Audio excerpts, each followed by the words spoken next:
So we're super excited about this panel because I'm actually super interested in seeing how Tabletopia works and how to create a game on Tabletopia. So that's why we're here.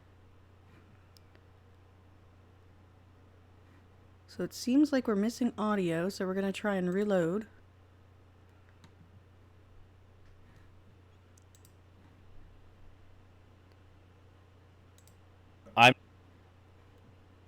And now they're bugging out.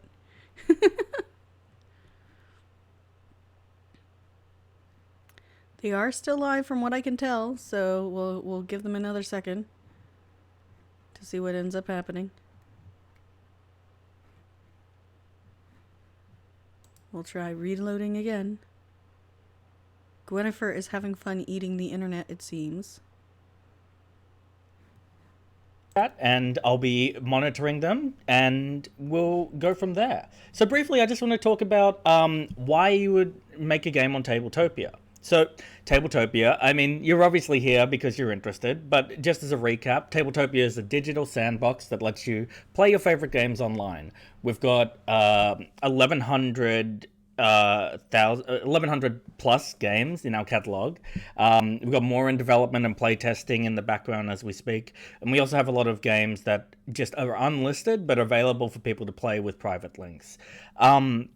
We see about 500,000 users a month, and we get over 100,000 active players visiting the site. One of the things I really think is great about Tabletopia is that it's completely free to access, barring our premium games. So if you just go to the website and create a free account, you can just hop straight into a game. And that's really accessible if you want people to try your game, if you want people to play test your game. Which I'll get into in a bit of a sec. We've played quite a lot of playtest now I'll briefly over talk Tabletopia about, as a over the last couple designer, of months. the different plans we have. It's free to create a game on Tabletopia with a free account. This game can have up to 2 setups, which I'll talk about later, and 200 meg of storage. If you want to create more games with more advanced features like 3D modeling or sound effects, we have an advanced plan, which is $10 US for 5 games and 1,000 meg with custom sounds. That's and the definitely Pro not plan, that which bad. is $20 US a month. That's for 10 games and 500 meg of storage. 5,000 meg of storage and 3D graphics as well. So you can have little miniatures and figurines, and they will be... yes, I will teach you how to tame the wild beast of Tabletopia. Don't you worry about it. By the end of it, you will be a Tabletopia beast master. All right. This host is amazing, by the way, so far. So why would you create a game on Tabletopia? Well, there's a couple of reasons. So the first is playtesting, which is really useful for getting feedback on your games. A lot of people will create a game and it will not be put up publicly. And the version of the game we're going to make today, it's going to be what I would consider a prototype. So we're not going to walk away with a public-facing ready game because I'm not a graphic designer and I don't have my graphic designer on me. But I will show you an example of what that does look like when a graphic designer actually gets to, have influence on the game and make it look pretty. It's also useful for demoing B2B. So if you, for example, attended an event like Unpub's events where they're taking pictures, it's really useful for giving a link to your unpublished game to a publisher, or a developer, or someone, or designer, or someone who can take your game further. And so getting the prototype components in there is just a nice way to get people to get a feel for your game and actually have it be more than just a spec sheet. It's going to be a set of components that people can actually play around with and toy with. It's also really useful for promoting, which is actually sort of the biggest reason you'll put your game on Tabletopia. You can also use it for creating Kickstarter videos. So I'd just like to briefly show you an example here. due to the COVID restrictions and the inability for mail to get where it needs to, recently the Kickstarter Victim the Cursed Forest actually got Maple University to make a playthrough video for their Kickstarter page, but entirely in Tabletopia. Let's just briefly watch that. The game is still in the prototype stage, so the rules and components you may see here may not be final. Let's get to the Tabletopia. Hi everybody, and here we are for our one-round playthrough for Victim the Cursed Forest. Yep. Now we're here on Tabletopia, showing you how to play this game. And so this is just an example of how they actually showed off the game components and were able to have a play round of the game without actually having their physical copy arrive, because what actually happened was that their copy of the game, the physical copy, didn't actually make it in time in the mail. But this is a really nice way for them to actually make a video whilst not having the physical components. So you'll be able to reach a lot more reviewers and a lot more content creators with your game on Tabletopia, because you can share it out without actually having a physical game. You can also use it for what we're doing right now, which is live streaming, and we hold learn and play events. So if you want your game shown off, we're more than happy to host you so that people can play the game, and you can teach the rules, and you can make a tournament out of it. So, for example, there was recently With a Smile and a Gun. And a nice that little game Montreal is creator. now on Kickstarter, It's I believe. super They exciting recently and had super a tournament fun. leading up to their actual Kickstarter campaign, and with that they were able to get a lot of people trying the game, a lot of interest, and that's the other thing. You also get your backers to try the game before you get to, and you can play around with that a bit too. For example, the game Maharaja, that actually got 515 hours of play before the Kickstarter had actually ended. So that's a lot of potential backers getting a chance to experience the game. In fact, they had a Kickstarter stretch goal based on 150 hours of Tabletopia playtime, and they smashed that out of the park. So it was a really nice incentive to get people to actually get their hands on the game and also get a bit more money going their way. So that's another way that you can use Tabletopia for your purposes. But enough with the pitching. You came here because you want to see a game made from scratch. So let's actually just do that. I guess the first thing that we should cover is what game are we looking at today? Well, let me introduce you to Binome. This is Binome. It looks super cute. It's kind of like Bingo, but you have actual control over it. Let me read you the pitch. Have you ever played Bingo? Have you ever felt that nothing in that game depends on you and there's no player interaction? Binome changes it all. In this game, it is you who decides and chooses the numbers on your card. It's up to you to decide when to use your numbers to gain as many victory points as possible. Keep an eye on your opponents and wait for the perfect moment to hit the jackpot. Welcome to the future. Now, this game is actually compatible with Amazon Alexa, but we won't be needing that today. So the first thing you sort of want to do is get a feel for the game that you're looking at and, what it is you're actually going to be making. One of the most important things is thinking about the flow of the game and how does the game play. So now I'm not going to read you the entire rules of the game, but very briefly, the aim of the game is to write a bunch of dice roll numbers on these slots up here, and then you'll eventually claim those numbers as bingo cards based on the prerequisites of the postulate cards that come out. So you're competing for you're competing with a number here that's divisible by 10, or you're competing for the highest number or the lowest number. You'll see as we play, but that's the brief overview of the game. The other thing you want to look at are the game components, and that's essential. So you're going to want to make a list of all the components that will be in your game. That way you can sort of figure out graphically what you need, and just to save everyone time, I've already gone ahead and done that. So we've got all the graphics here. That's all sorted and good to go. But you can see this game comes with 16 postulate cards, 7 pencils, not necessary. We'll figure out how to get around that. A 10-sided die, 1 chairperson token, 7 reference cards, and 100 sheets for your numbers. Now, because we're on Tabletopia, we won't be needing hundreds of sheets. We'll just be needing 1 per player.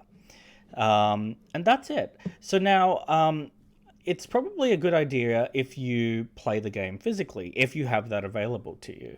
Obviously, if you're prototyping, you won't have that available to you. But basically figuring out the layout of the game, the setup of the game, and the flow of the game will give you a feel for how you should be laying it out. And the other thing to think about is what components are important in the digital space. So, for example, we don't need pencils. What I will need to do to substitute that are number tokens. So you'll want to list that in your list of components. There was a gnome who had a dog, and my gnome was his Nemo. Thank you. I appreciate that. I like a good limerick. Now, for digital, you want to think about how that converts. So, I'll just show you all the components we've got here. So you'll see in here I've got the reference card that was mentioned. We've also got the cards themselves. Now, this is the print-ready file that would actually be given to a printer to make the game. So that's probably the best bet you got. What I did was I just threw this into Photoshop and exported every image separately. Close that. Also got a bunch of player sheets. And now you'll see here I've got a hidden one and a visible one. And that's because as part of the function of this game, you'll need to be able to hide some information from other players and then reveal it. The way we're solving that in the Tabletopia space is we're going to use a piece called a hidden zone. And now I'll show you how that works in practice. But essentially, it's got a front and a back. And when you need to reveal information in the Tabletopia space, you'll flip that card, essentially.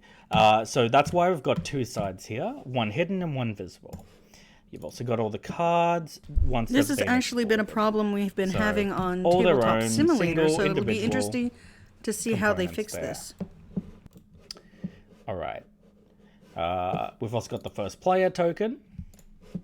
And we've got some counters, which I'll be creating.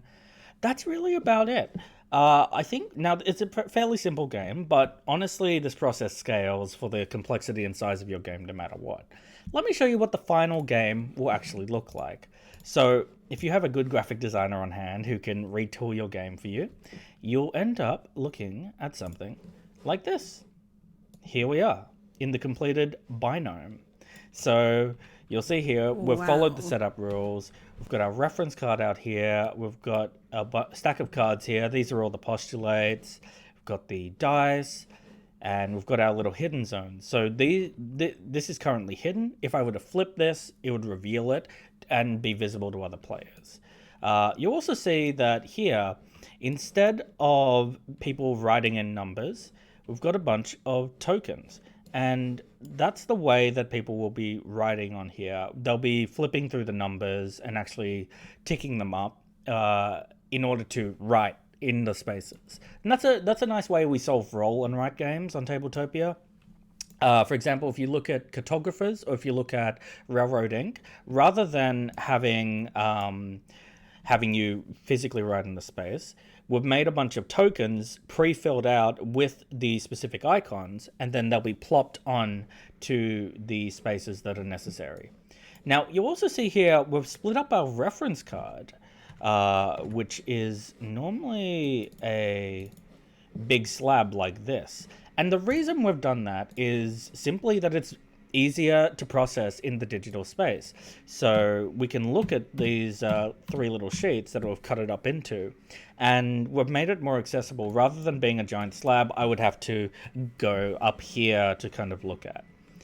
I also really like the background that's been plopped in. Now, I don't have this background. That's all thanks to the graphic designer. but we'll still be able to make something functional today. One thing to consider when you're working in the Tabletopia space is how it translates to digital. So, for example, you need to think about how someone will play the game versus how they would play it physically.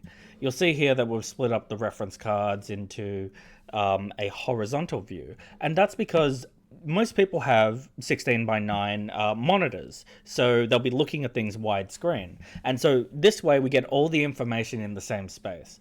You'll also see here that we've got the 2 player cards fairly close together. Now, if you're sitting at a table, you'd probably want one over here, and then we can have our little zones. We can pull cards. Part of the game, you will claim these cards, so you'll need a little tableau for that if you're playing in the real world.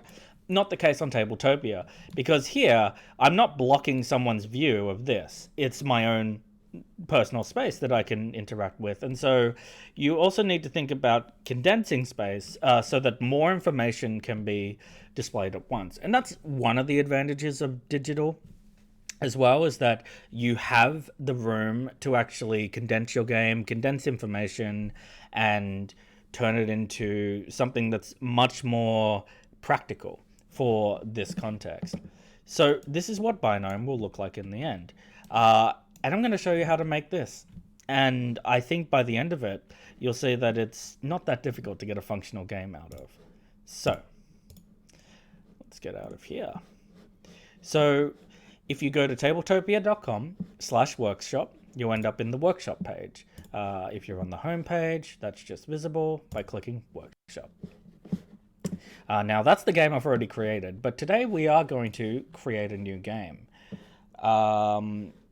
So, first thing you want to do is hit create game. And now this is where we would fill in all the information about the game. So we start with the game name. I'm going to call it Binome 2 because Binome is already taken. This is the sequel, but it's exactly the same.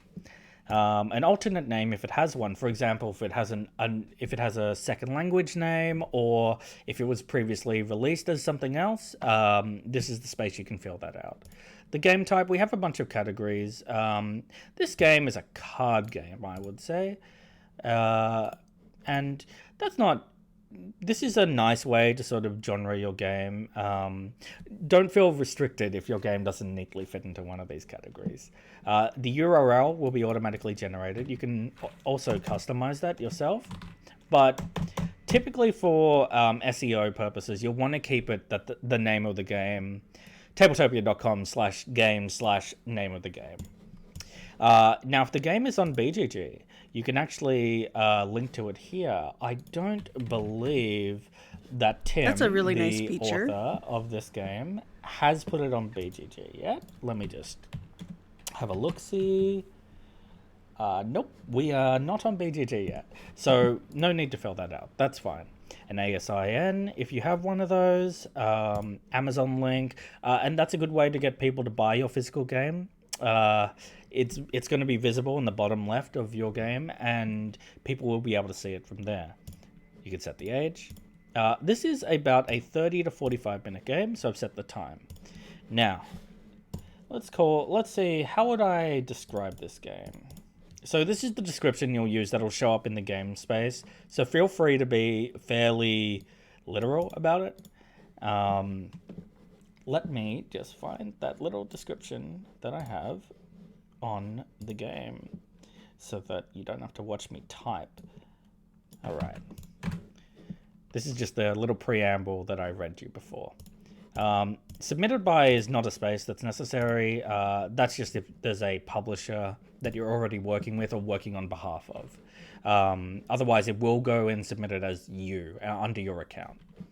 All right, so the designer of this game is Timothy, who is the CEO of Tabletopia, in fact. So a little shout out to him. This is, in fact, his game. We are also going to add the illustrator. That's really cool. The illustrator is Arena. And we're going to add the publisher, which is Igrology. And the link is right there. I think that's enough. That's some good credits. Now, up here is where you upload your box art. On Tabletopia, we need a 3D box art. It looks best if it's a 3D game box. The flat image doesn't really show up nicely on our pages. So, oh no, that one. Here's the box art I prepared earlier. And this is the banner. The banner is a nice way to display your game. If you're going to make your game public, we do require a banner. Otherwise, it's not necessary if you're just playtesting or have the game on in the background. And that's just for pretty. The gallery is where you'll add things like screenshots, videos of the game. So, Reviews, for example, potentially. Prototype photos or anything that helps visually sell your game. And then you can add links as well. So with this Like link Facebook section, and Twitter what I like and to all the include other fun stuff. typically is the publisher website. And let's say that you have a live Kickstarter, this is the place you want to put it. And that's going to get people to click through. If they play your game and they enjoy it, this is where they're coming through. We would appreciate if you actually made a referral code for Tabletopia, so we can see and you can see how much of an impact your game on Tabletopia has. That's some data I'd be very interested in, actually. And you can also upload the rules. Now we require a PDF of the rules, and a smaller file is better. You can set the language the rule is in as well, and you can upload multiple rules. So you can have an English rule set, a Spanish rule set, etc. I'm going to upload those rules here. And this will be the file that people download when they get a hold of the game. So this is also, if you've ever played a game on Tabletopia, you can see that in the bottom left is the rules. This is the file. We're very familiar with this part. Now, the access for personal use only or available to all users.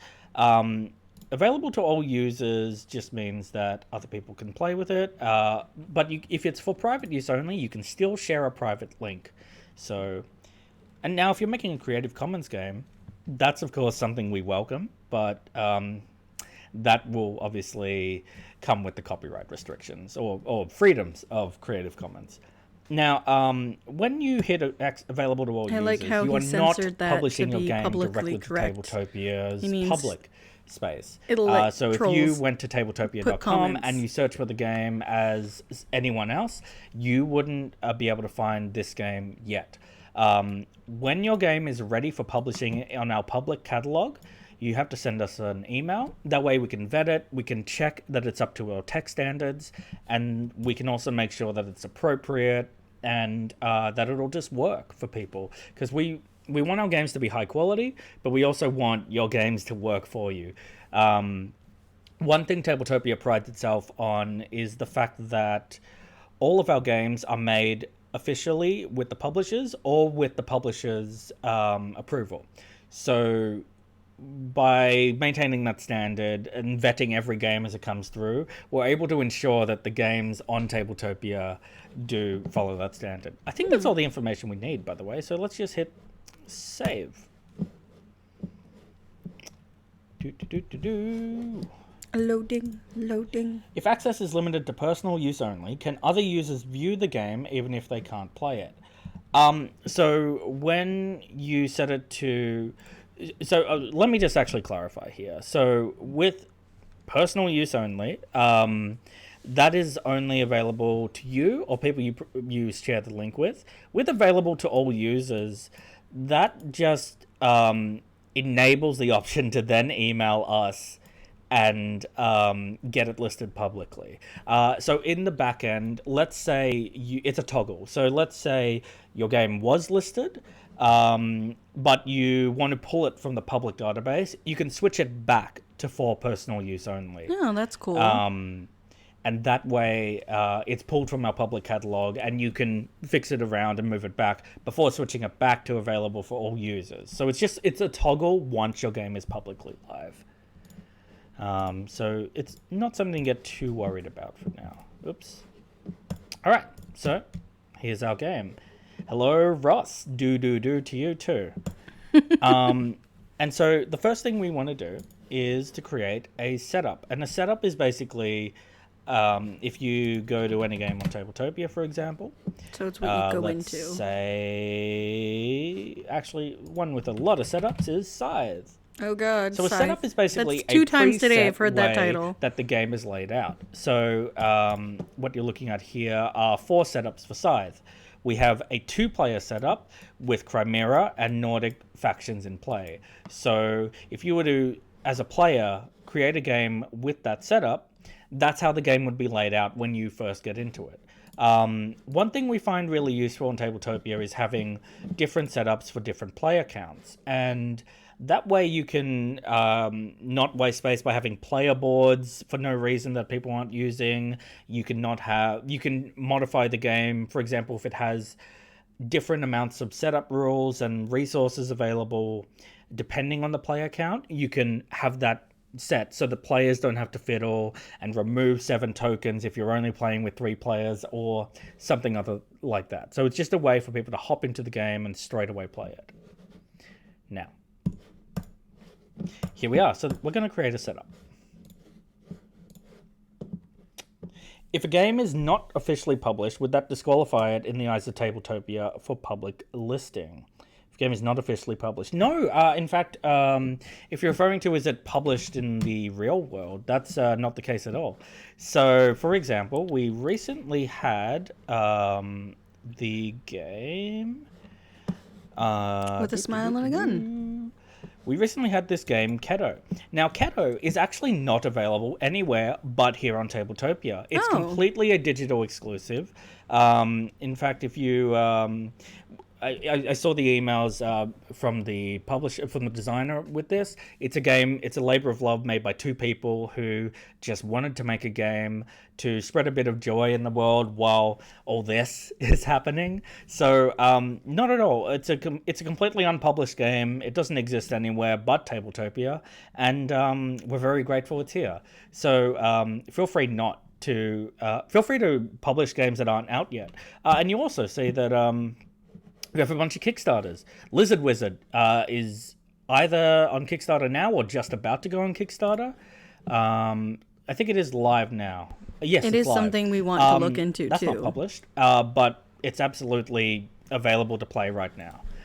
In fact, we encourage games that aren't out yet so people can try them before they buy them. Now, here we are. We're going to create a setup. Today, we're just going to make a 2-player setup. So the player count is 2 to 2. And the winners is determined by victory points. I'm going to keep it for personal use for now. I'm going to make it the default setup when someone loads the game. So if I had multiple setups, that just means this will be the default setup that someone is clicked into. Premium. Now, I haven't talked about premium games. Premium games are games available to our paying subscribers. We tend to find that if you're promoting a game or making a Kickstarter, it's not a good idea to make it premium. You want as many eyes on the project as possible, so you want to make it free and available to anyone. But if you want if you want a bit of money, you have a successful game that you want to monetize, you can make a setup premium. Or in the example of Scythe we had before, they had some premium setups and some not premium setups. The not premium setup is a demo version, and the premium setups are the full game. So that's another way you can sort of incentivize people to play. And the reason you want to make a game premium is that you as a publisher will receive a 70-30 profit share. 70 going your way. So we take the number. We have an algorithm that's publicly available in our knowledge base, but essentially the number of premium users that play your game will get factored into how much you get paid every month. So I'm not going to make it premium today. Now, mobile only, that is if you want the game to be exclusive to mobile, if you want this setup to be exclusive to mobile. We are currently working on making it so that you can publish directly to mobile, but right now it is a process where you have to come to us. So, okay. So for this setup, and remember a setup is a layout of components, we're going to create a bunch of objects. So by creating these objects, we will be making all the different pieces we need for the game. And I'm actually just going to leave this page for a second, but don't worry, it's not going anywhere. For example, if I go back to my games, and I go to Binome 2,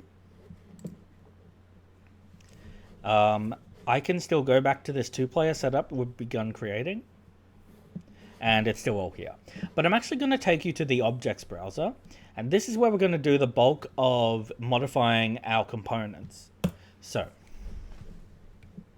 in the objects browser, This is very informative. go I to had the never folder thought about that's been thinking about created doing for something Binome like this, 2. but now I'm really hoping, as a reviewer, And seeing this kind is of the back end space stuff that we're going encourages to me add to use the objects and product add as well. components. So if you see, if I click this create object, we can create cards, card decks, counters, dies, game boards, game pieces, hidden areas, which we will be using, skyboxes, tables, tile decks, tokens. And I know that sounds like a lot, but I'm going to go through each of them one at a time, and I'm going to talk through how you would use them. But for now, the first thing I want to do, just for my sake, is create a bunch of groups. These are folders that we compartmentalize things in, and that way we can just keep an eye on where things are going. So I've got my little list of how I did this the first time, and yes, so we need a space for the boards.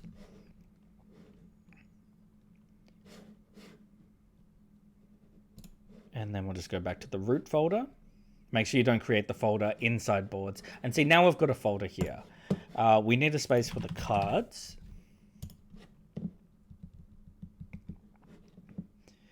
Again, it's going to jump you into that folder, jump back out if you want to create a new folder that's not embedded in that folder. We need a space for the postulates, which are the game... the goals of the game, if you remember. And we need a space for the tokens. Yeah, tokens.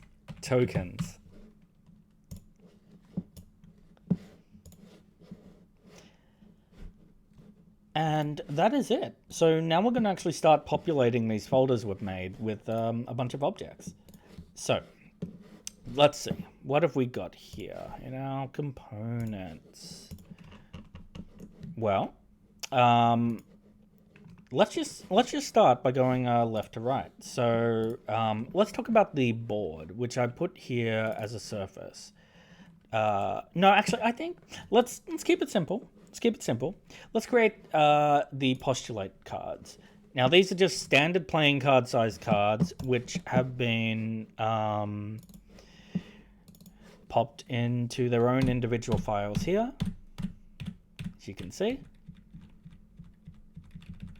And this is the back of all the cards. So I've taken the liberty of taking the sheet here, popping it into Photoshop, splitting them into individual images. And that's what you see here. So what we're going to do is create an object.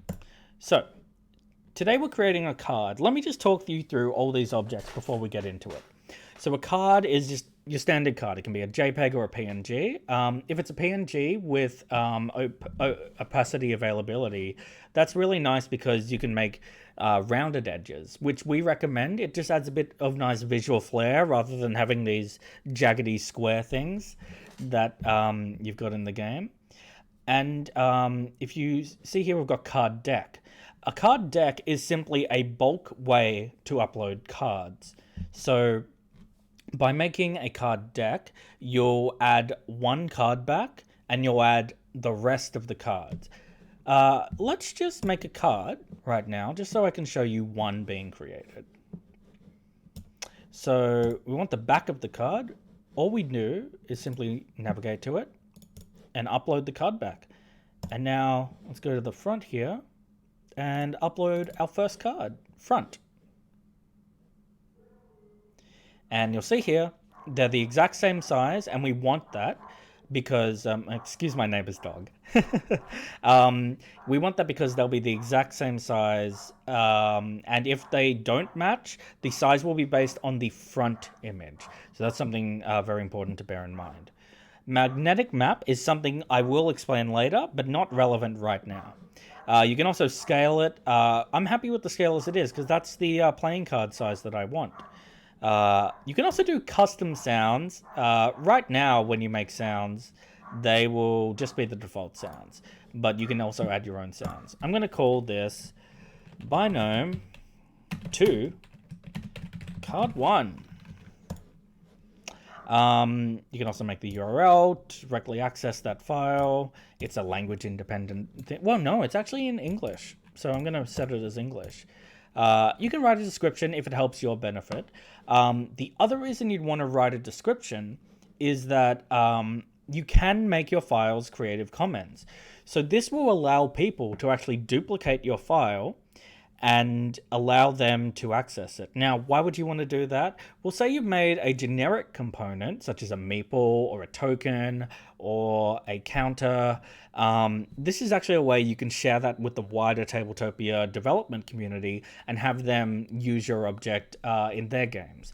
I'm not going to make this Creative Commons because this is very specific to this game and I don't need a description. So let's just save.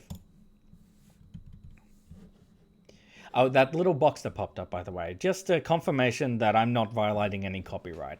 If we are to publish your game on the public-facing website, we will need to check all the rights of the game and to make sure that it is definitely your game to be published. Now, the game's been popped into the publishing queue. That'll just happen in the background. So let's go back to our objects. Binome 2.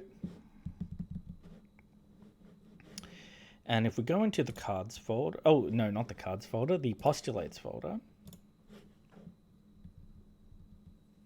There it is. And there's our card. We've just made our first card. That wasn't so scary, actually. Here's the card. We can have a look at it right here. We've got the front, got the back. It's still publishing, that's fine. Oh, there it is, it just finished. Now that it's published, we can go back and edit it. So we can make all those changes. We can upload new art. So let's say that you've made the game for Kickstarter and you had prototype art. But now that the game's published, you want to update all the card art. Well, here it is. It's all good to go. So you can just cross that off and upload your new art. But what I'm actually going to do today is upload all of my cards. And I think there's a lot of cards. I believe there's 16 or so. Yeah. So I don't really want to do that one by one. So what I'm actually going to do is get out of this. I freaked it out. Binome 2. Go back to that. I'll go back to the objects, excuse me. And I don't think I want this single card floating around. I think I want more than that. I'm just going to delete this for now. And what I'm actually going to do is bulk upload objects by creating a card deck. So I'm going to upload one card back, and it's a shared card back for all these cards. Completely fine. Cool. And now I'm going to upload multiple front images. So I'm just going to select all of those minus the card back, pop them in. And now it's just generating all those cards. It couldn't be simpler than that. These are English cards. The names will be assigned the file names. That's fine. And I'm not going to make them Creative Commons. We're just going to wait for all those images to pop up. How are we doing? Is there anything? Does anyone have any questions that I can answer right now? No, this is actually really informative. And I'll be sure to answer that. Great. They're all uploaded, so I'm just going to hit publish. And remember, if they're Creative Commons, it can be viewed by other people. And don't violate copyright, kids. That's bad. They are all going to process. And so now we're just going to let them do their thing. In the meantime, what else is worth making? Well, I know, for example, that we have a couple of tokens in this game. For example, the first player counter. So let's actually go ahead and make a token. Now, a token is like a card, but it's got a little thickness to it. So if you think about a standard playing card that's like 2 millimeters, this is going to be, oh, 2? Not even. Smaller than that. But it's basically a little thicker. It's got some heft. And you can also, one unique thing with tokens that you can do is, and we're not going to do it today, but I will show you how it functions in a game, is you can make a token with a top-down flat image, but then if players angle themselves at a 45-degree angle or lower, they can actually see a 3D physical standee. So tokens are really useful for creating standees. But we're not going to do that today. We're just going to make a first player counter. So we're going to upload the back. And the front is exactly the same. Nothing special. I don't need to turn on the complex collider. That's only if your game has very specific dimensions and has weird shapes. That will increase the processing time. So it's not necessary when we just have a simple circle. And you'll be able to tell if it's basically something you only turn on if your component isn't functioning correctly, and you'll be able to tell when that's happening. Now, as I mentioned, tokens can have standee function, or they can have a flat function. We're just making a horizontal flat token today, so that's all this is. Keeping all the defaults as they are. It is not a hexagonal form, so we don't need to tick that. I'm going to call you Binome 2. First player counter. No alt name, it's language independent, it's not Creative Commons, save. Boop. There we are. Now, something else in this game is, it's just taking a bit of time to process. Something else in this game, and I'll just show you the previous creation I did, is we have these... Oh no, people can't see that. Because, yes, you can.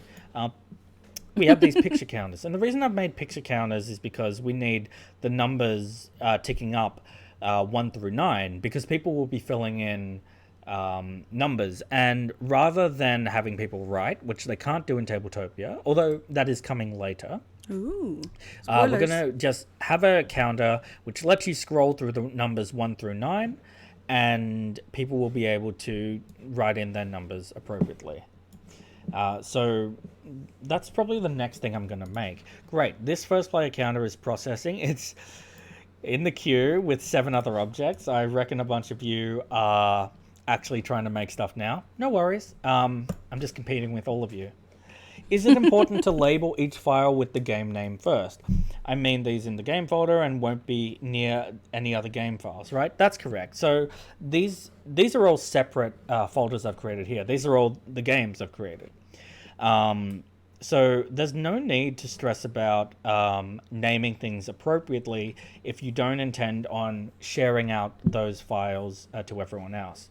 So for example, I've got the Scythe demo version here, and in that I assume Stonemaier Games doesn't want people using their miniatures. Well, there's no need for them to name them appropriately, because no one else will see their miniature assets, because they will not be Creative Commons. So I'm going to make those player tokens now, and I'm just going to show you how they function. So these are a thing called... so first off, you have counters. Counters are a object which, when created, can be scrolled through in Tabletopia, and it can have a value assigned to it. So they're useful for tracking victory points or resources in the game. Or health, so you like can tick in up 1, 2, 3, 4, 5, 6, 7, 8, 9, or down. Dice you Throne. can get into negative numbers. That's definitely somewhere I've seen Counters them are used. just static numbers. Picture counters are something very powerful, and I will find examples of it. In fact, I will show you a little demo we have here. So picture counters actually are used for flipping through different pictures. And that doesn't just mean displaying the next number. You can actually have different texts or different game states. And I'm just going to show you a little demo of how picture counters work now. So you can create dials with picture counters. So this is a picture, and then I'm going to tick it up by 1. This is another picture. This is another picture. This is another picture. And so what I'm actually doing is, on the back end, technically, I'm just scrolling through different JPEGs. But to players, all these stats and numbers are now visible when I scroll through it. I can scroll backwards, forwards. I can also just apply a value to it. So let's say in this game, I'm level 4. I can just click straight through to level 4. And that's a really nice way to actually manipulate things on the game, in the game state, that you wouldn't otherwise be able to do with having to fiddle with components and write things in. Another example is when things evolve or have changes during the game. So for example, legacy games. This first ability text can be scrolled up to the second ability text. And you can also change the color of the border. Third ability text. And again, remember, all I'm doing from a back-end perspective is scrolling through 3 different images. So this is an image, that's an image, and that's an image. And you can actually set them differently on the card. So I can scroll through these conditions here without affecting these abilities. It's also useful for toggling indicators. So I can just flip through here. I'm scrolling on my mouse wheel right now to toggle things on and off. And in this game, if I needed these toggles, it's just a nice way of not having someone drag a block over and plop it in. And again, I'm only scrolling between a green image and a brown image. I can also use this to flip through different game states. So let's say this card went through different game states in the game. All I'm doing is scrolling through it. It's also good for rulebooks and reference guides. So if you have a reference guide that you pop into the game, you can actually bring it up full screen by pressing spacebar. And now I can just scroll through the different pages here without having to scroll through sheets and sheets and sheets of text.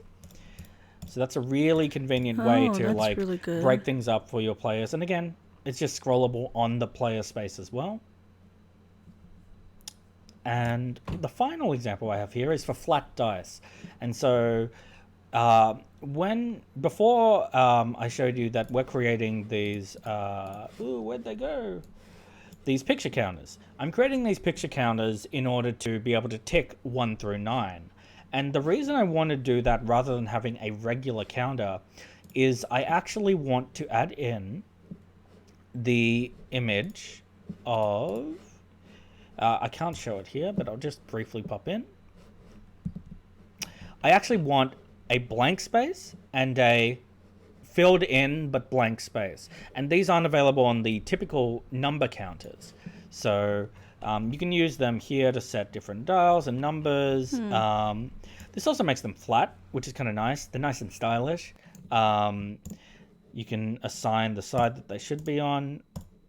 And so that's an example of how picture counters work.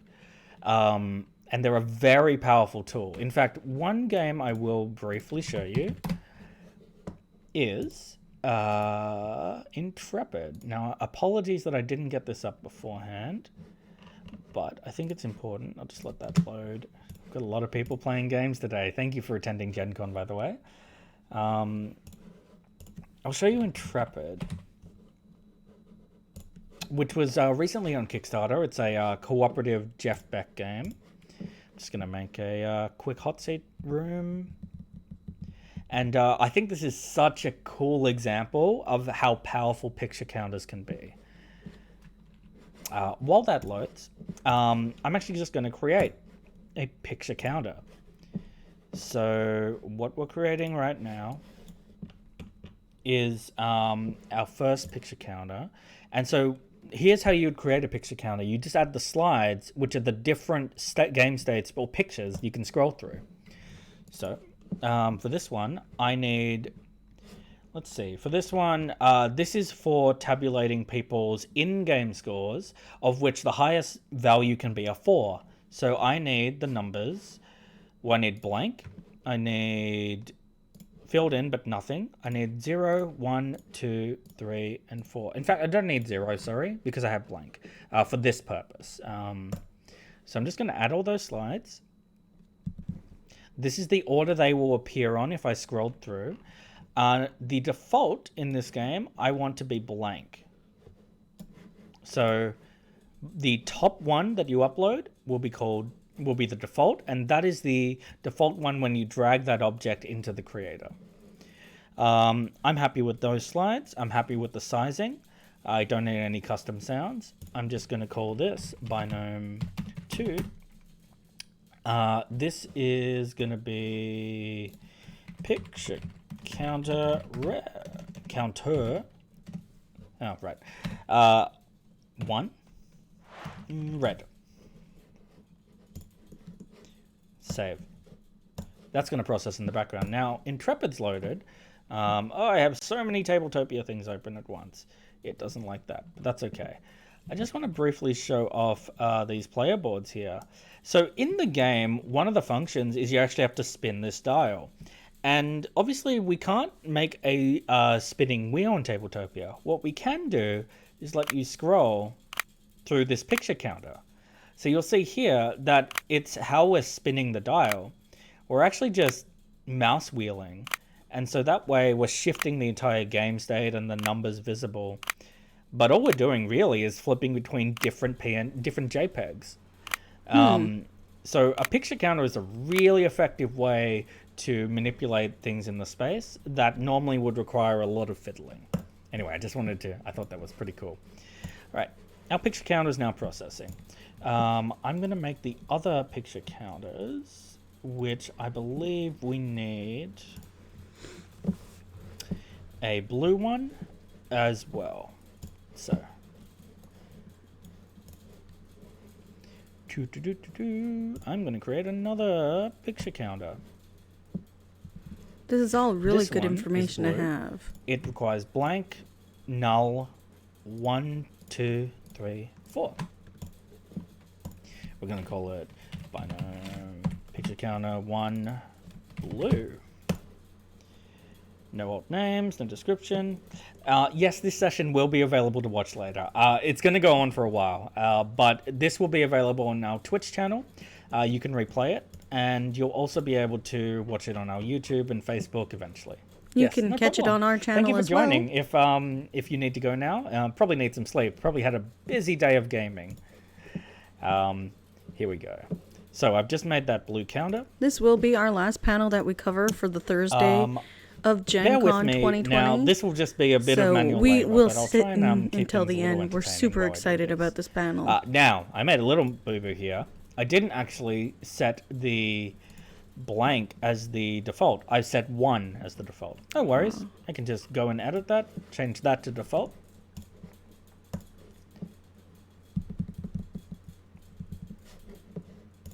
I wonder what that noise And is. give it a sec. There's a lot of things happening on Tabletopia right now. But yeah, that's it. Now it's back in the publishing queue. And it'll work on that. So there are a few more tokens I need to upload. So we also need We're also having a large thunderstorm right now.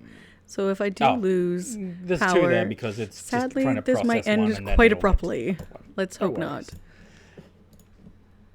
We're also going to make a 0 through 9 counter. So we're going to make the red one. We need blank 0, 1, 2, 3, 4, 5. We don't need blank actually. If I just think about the form of the game, we do need blank because we don't want a lot of visual clutter. Just a bunch of zeros for players to stare at. So again, you have to think about the form of what players will be dealing with and how that works in the game. In this example, Binome will have a bunch of tokens that won't be filled in yet. So we don't want people staring at just a bunch of zeros. So we recently played a game that had tokens because it's a roll and write. So they used tokens instead of these kind of spin wheels. And for that particular game, it worked better. There is it's a function to hide the Sudoku. game when it needs tweaking. So you'll see that when you're in the game setup, which I'm actually just about to briefly pop into, on my way to the not there. Sorry, my games.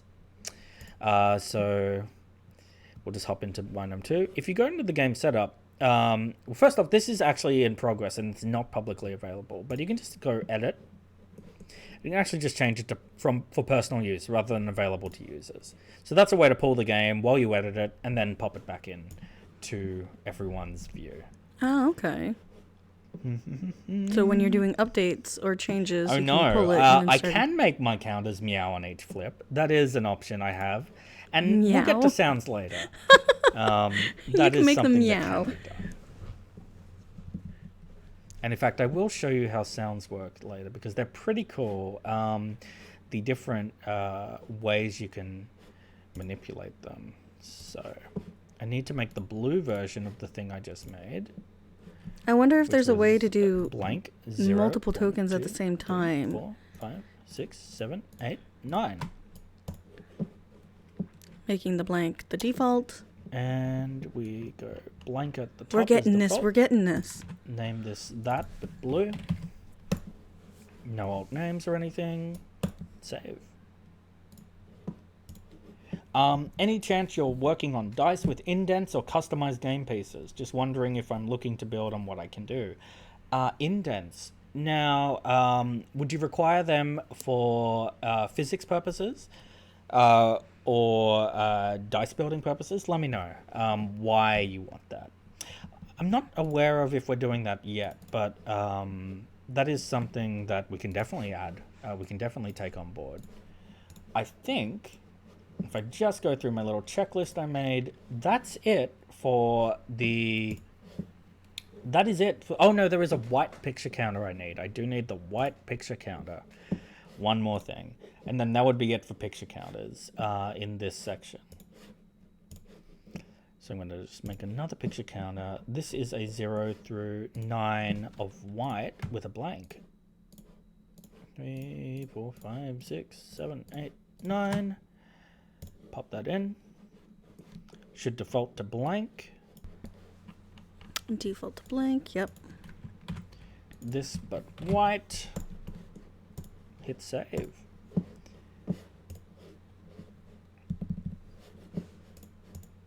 So again, And this is something that we're really will interested pop in into the seeing because publishing queue. we've played a lot of stuff on Tabletop Simulator and Tabletopia, but we don't know the back end yet. So I was just wondering, Soccer Man, if why you would want dice with indents. You can do custom game pieces. For example, if you look at Scythe, they've got the minis. It depends what you mean by custom game pieces, actually. Now, we've made all our tokens, so I'm pretty happy with them. But there is one thing. While we're on the subject of dice, I do need a dice. But I don't want to create... I mean, I could create a dice. For example, here I can create a dice. Which a dice functions as you'd expect a dice to function. You roll it, random things happen. But it feels like a lot of effort to make a dice where I just need a simple D10. I can make custom faces on the dice. So just briefly, I'll show you what that looks like. So in here, you can set the type of dice. So say I made a D10. And you can actually customize the individual faces of the dice. So you would need a texture map like this, which I don't have that. We have a sample you can use, and you can actually use that as kind of a template, but I don't want to mess with that. That seems like a lot of effort just for something that should be a pretty standard game component. So actually what I'm going to do is I'm going to steal someone else's dice that they've already made. So let's go to the Objects tab, and now let's go to, you'll see here we've got the Featured and we've got the Sandbox. These are those Creative Commons objects that was mentioned before. So if we go to, say, Sandbox, this is a bunch of pre-made components. So you can see we've got like cubes, we've got classic meeples. That's we've got interesting. dice, we've got cylinders. Everything you need to actually make a game if you don't have a graphic designer on hand. The normal map, how do we use that properly? Yeah, so the normal map is, by the way, I will mention, we do have a knowledge base available. So you can look up the specific functions of things if I don't cover them today. So if you go to help on the bottom of Tabletopia, you can go to our knowledge base and you can actually just search for dice. And here's our little guide on how to use dice and how to create custom dice. So we can talk about that there. And you can download the sample, which will help you build a map from scratch for yourself. So feel free to reference anything you want in our knowledge base, and it's probably in there. Looks like we're loading. Sorry about the glitch there. Loading. There. There Normal we maps go. are creating custom game objects. So it depends on the kind of object. I mean, what kind of game object were you looking for? Right here we have all of our create and customize game objects. So these are all the different types. Feel free to let me know the kind of thing you're hoping to create. But let's go back to this object sandbox. These are all the pre-made things. So like, let's say I just needed a green cube. I could just go into this folder of cubes. Now I wonder if there's any copyright issues or if this is all free for use. Steal someone's cubes when it lets me load. We are having a lot of people use Tabletopia right now, so please bear with us. Now, what did I need? I needed a D. Oh, here we are. Here's our cubes. Say I wanted this green cube. Well, it's already been made for me, and I can in fact just add that to my list of objects. All I need to do is tick this, copy to my. Now, the folder we've been working in is called my. So if I just copy this to my, I could actually pop this in the Binome 2 folder, pick the group that I wanted in, let's say cubes, and it would then be added there. But I want a D10. Let's find a D10. There's got to be a D10 in here somewhere. D10 20 mil. That sounds pretty good. I think I'm going to see what we've got in here. Oh, those are cool. Ooh, I like this steampunk D10. D10 steampunk glow. Yeah, I'm going to copy that one. So I'm going to copy that to my. This is in Binome 2. I'll just put it in tokens. Copy to my. Completed successfully. So now I've thieved that dice, which has already been made. And I shouldn't have to make it myself. So we'll go back to my. Go to Binome 2. Go to tokens. Voila. Here is that dice that we just stole. Now, by the way, stole is a bit of a misnomer. We've actually just used an object that's publicly available in our sandbox. So again, if you're just making a prototype, if you just have an idea and you just need those game components, but you don't have the actual art assets, no worries. You can just use all of the components available in our featured in sandbox. You can also search for components to say, I needed a meeple. I want a meeple dragon. Objects that already exist, like this meeple right here, with all these funky colors. Sure, maybe I want to use that. Now this one isn't available technically. I'm only seeing that because I'm an admin, but you get the gist that you can also Superpowers search of if you the can't find admin behind the thing that you're scenes. after. I believe we're done for tokens. So what else do we have that needs to go into this game? Well, there are some cards. Let's have a look in here. Now, by cards, I'm actually just referring to the player boards and the reference cards. So we're going to go into here and we're going to create these as cards. Now, by the way, just to answer your question, Soccer Man, about creating custom game objects, you can create game pieces. These are 3D objects, so you can you can make cubes and meeples, you can make discs, and these are volumetric 3D shapes that you can craft and create yourself. You will need a .obj object file, but if you have the 3D modeling software for that, you absolutely can create custom game pieces in here. This is also, the library function is where you'll find game pieces pulled from a library. The game pieces function is where you can create those specific games. Now, I will get to hidden areas, music boxes, all of these other things in due time. For now, we're going to create some cards. All I need here is reference cards. So I've made these 3 reference cards here. So I'm actually just going to, and they have nothing special on the other side. So I'm just going to make them. So binome 2 reference card blue. Nothing special I want to do to it. I'll just hit save.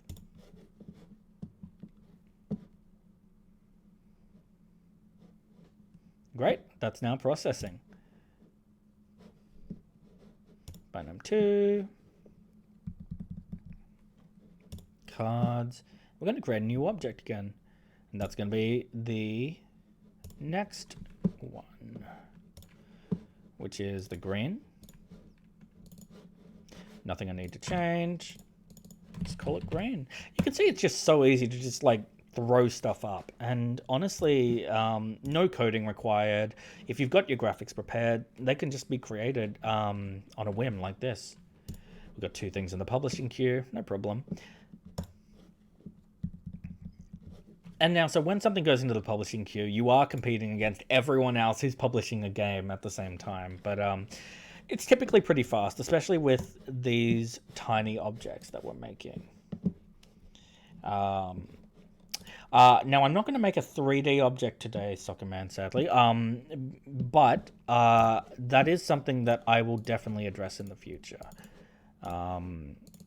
Sadly, I don't believe this game requires any 3D objects. And also, I am not a 3D graphics designer. I don't think I have the software for that, actually, unfortunately. Okay, we've got our reference cards. They are being processed. The other cards that are important to this game are the hidden areas. Now, if you remember when I first showed you the game, I mentioned that there are objects that need to have hidden information from other players. So we're going to create a hidden area. Now, I just want to briefly talk about hidden area. You might not see it while you're trying to create a game. You may or may not, depends on if you're being A/B tested. A hidden area is technically in beta, but if your game requires that kind of hidden information, for example, you have hidden action selection or something similar, you can request it from us. Just email our support team and we will be able to implement that for you. The only reason it's still in beta is we're just working out the kinks with it. But now, we should be okay to make one today because it's a very simple hidden area. So, with this hidden area, what we've got is a front and a back. The front is visible to other players, and the back is hidden, so only visible to you. So, we need the... Oh dear. Oh, there it is. We need the front, which is visible, and we need the back, which is hidden. And just for reference, I'll show you how I've differentiated them. You see in the top left here, it's visible, and then it's hidden. This is the Binome 2 Blue Hidden Player Board. Yes, I will hit you up on the Discord if we do a 3D objects tutorial. Unfortunately, that's just out of my expertise today. Sadly, I have to admit that, but no problem. How are we all doing? I'm just gonna have a little coffee. It's 11 a.m. here in Australia, so I'm still waking up actually. Had a very successful Gen Con last night.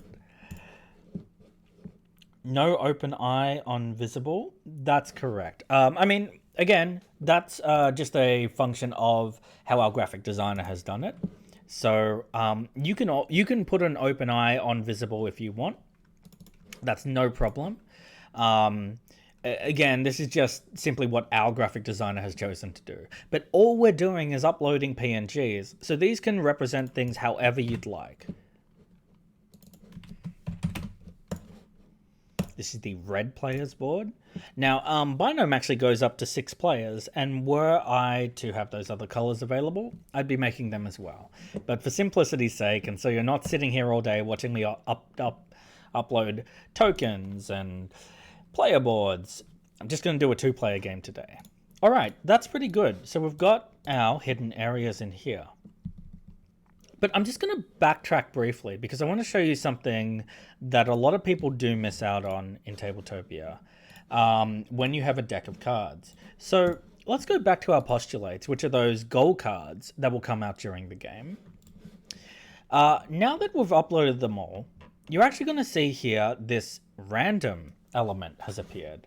And the use of this random function is that if all the objects in this group are the same dimensions, you can actually create them as a deck of randomized objects. And so if I were to toggle this on, now, when I place 16 of these random objects into a deck, it will pull from these objects.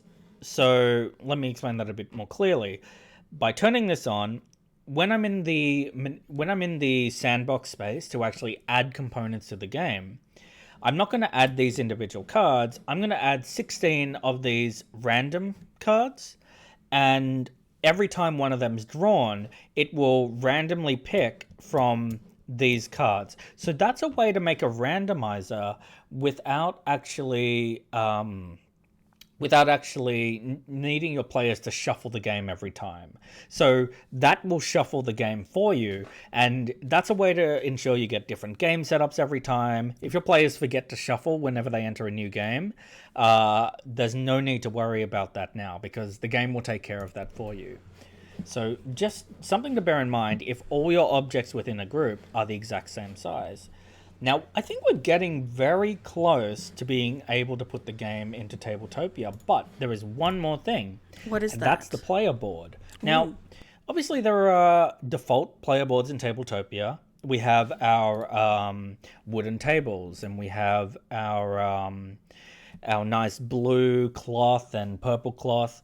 But if you want a custom player board, a custom surface for the entire table, you can actually upload that too. So I'm just going to talk through these things down here. So the skybox. The skybox is the wraparound image you can see when you're at a less than 90-degree angle. This is a nice way to just sort of add some background to your game, make it pop a bit, give it a bit of 3-dimensionality. The surface is the flat area surrounding the game zone. Excuse me. The table is the model of the table that your players will play the game on, which then sits in the surface, which is surrounded by the skybox. So, again, you've got a table, which is just the play space, a representation of the play space, rather, which sits in the surface, which surrounds the game.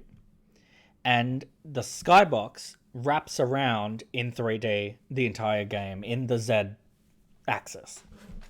So those are those 3 things. Today, we're just going to create a surface, and we're going to use a surface to actually add a bit of player information into the game. What's really cool about using surfaces is that you're going to create a player area, and you can communicate a lot of information with that. So when we create a surface, you actually see here that we have a grid of 9, and this is the grid that contains the entire image space.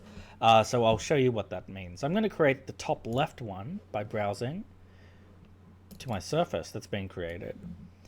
And if you'll see here, okay. images 1, 2, and 3 are the top of my board. This is the top left of my board. So you'll see what I mean as I slowly add them in. So I'm just going to add in all the different little bits. We just did the left center. We need the middle center and the right center. And now the bottom left,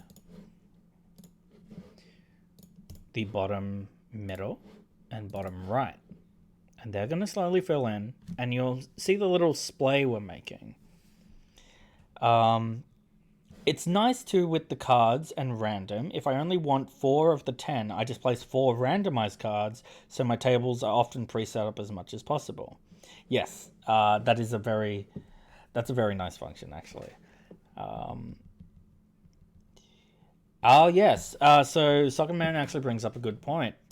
The surface for role player, and I'll just let that upload while we go through this, is actually a very nice way to communicate player information and add a lot of depth and feeling to the game. And the beauty of surfaces is that they can be used to give information. For example, this surface I've created actually has space for the player boards, and this glow that I've added here is actually done by our graphic designer, and that's not a digital trick where we have a light source in the game. That's just an image of a glow, but it adds a nice bit of texture to the game. Very true. We also want this tiling image, by the way, which is the final thing.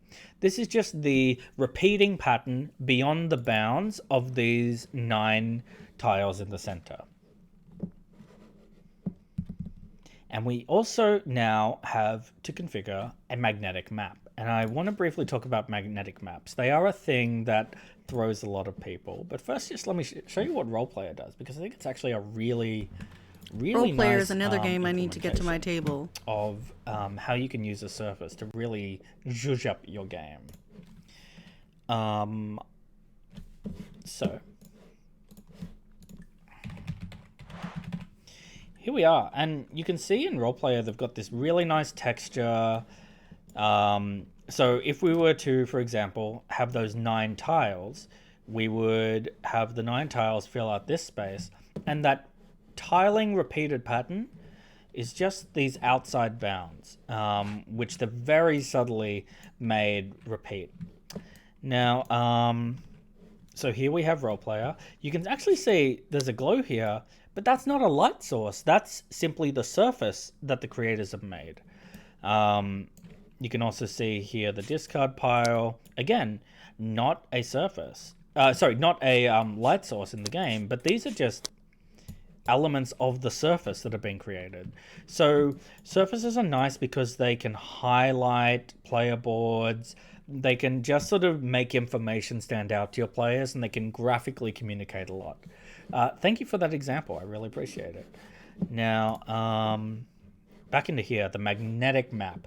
This is the beast that scares a lot of people with Tabletopia, but it's actually a really powerful tool in Tabletopia. So a magnetic map is essentially a way that you will allow automatic alignments for chosen objects that are placed in the map. So when you flip a card and it goes onto this space, it will automatically snap into that area. Roleplay is actually a good example of that. So let me just get that back up. So for example, you can also make it so that when a card is put into a space, into a part of the magnetic map, it will automatically flip in that area. So we have an entire help section on this one. Magnetic maps are a beast, but they're very, very useful. And I'll just show you what I mean by that. So in Roleplayer, for example, we've got this market here. Oh, it looks like we're having technical difficulties. Technical difficulty. Do. I know that's copyrighted, so I shouldn't maybe hum that. I need Molly to make me a technical difficulty song. It's one of those things that is going to happen. Now, whenever I draw it, the magnetic map has dictated that if I release, it will automatically flip. Same, if I were just to place a marker card outside, nothing happens. But they've specified that when things are placed into these areas of the magnetic map, they will automatically flip. That's very cool. So magnetic maps are a way of snapping things, aligning things, and creating automatic functions of things. For example, if I took this card, I just kind of obscured it a bit, made it 90 degrees. Dropping into the magnetic map will snap it back into the right orientation that's been defined. So, how do you make a magnetic map? It's a bit of a thing, and I would suggest you consult our how to create a magnetic map guide, because I don't really have time to go through it now. But in essence, when you're creating a magnetic map, you're going to take the graphic of the player space. You're going to draw these squares or circles or spaces that define where the magnetic map should affect things. And then you're going to layer that onto your image. So, for example, if we go back to, here, I'm going to add this magnetic map that was created earlier.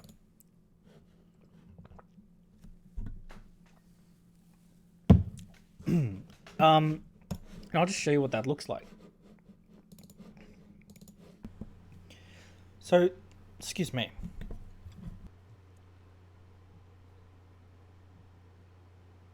He has been talking for almost an hour and a half. So this magnetic map is the right size and dimensions. So you'll see it's 6144 by 6144, which perfectly covers this grid here. And that will align specific functions for the players. Excuse me one sec.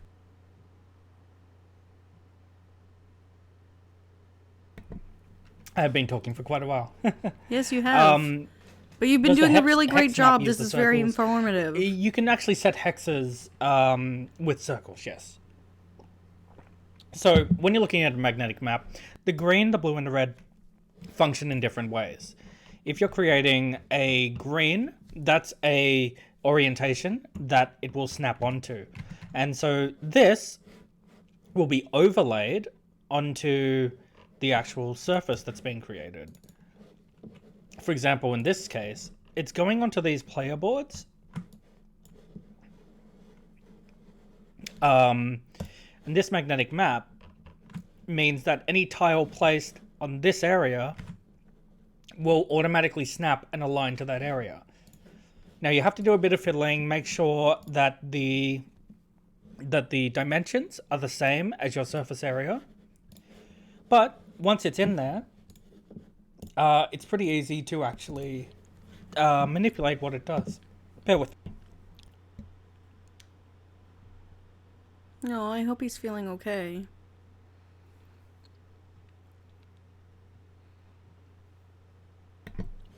So I've just defined the places this magnetic map can interact with, which are counters and cards. Also just going to call this binome to surface. We're going to save.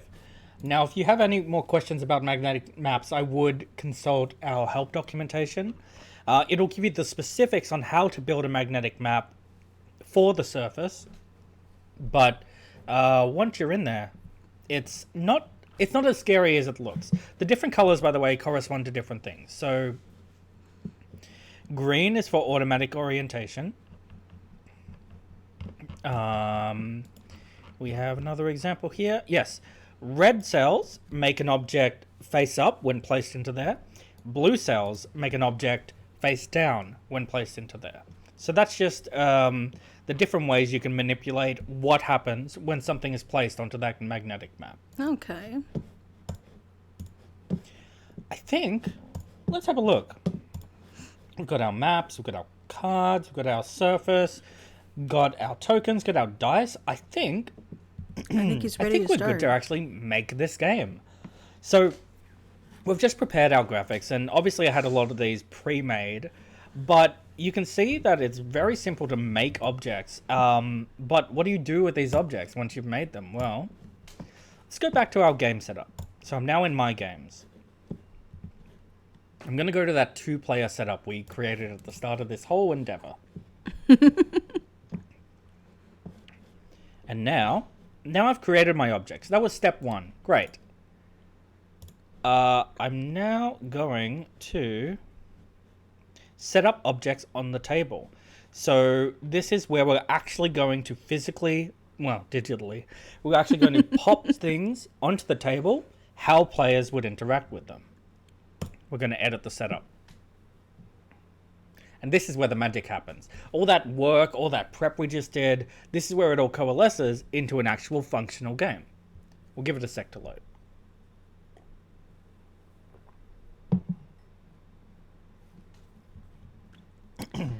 Do.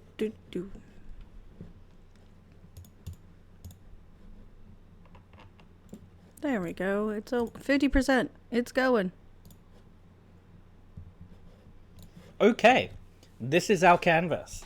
So this is just simply the default player space where we can pop objects into. You'll see down the bottom here, we've got our little browser with our My section. We're going to go to Binome 2. And we can browse those different folders. I think the first thing is I want this surface to look better, right? Excuse me, I've been rambling. So let's go to boards. Let's make the surface actually nice. I'm just going to plop that board in. Oh, wow. Bang. That's a bit better. So you can see here we've got the preset boards that have been laid on the bottom of the player boards. Also got this space for the deck and the discard. I think it's nice. Now, next thing we need for this game, I think we need the actual top halves of the player boards, right? So let's go do that.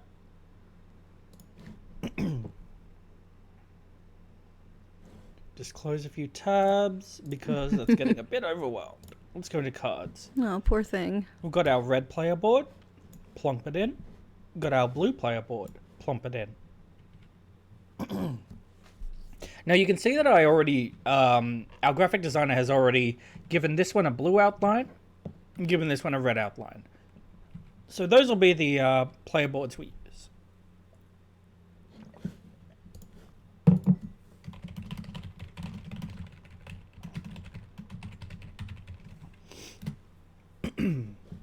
We'll give them a sec to load.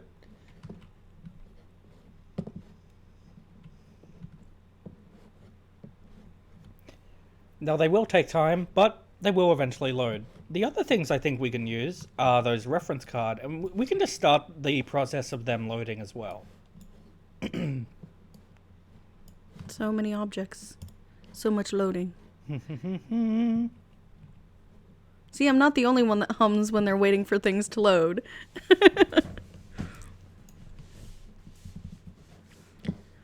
We need the cards next. Might actually let that load, and I'll free up Tabletopia's servers a bit by showing you this other space that I was going to show you.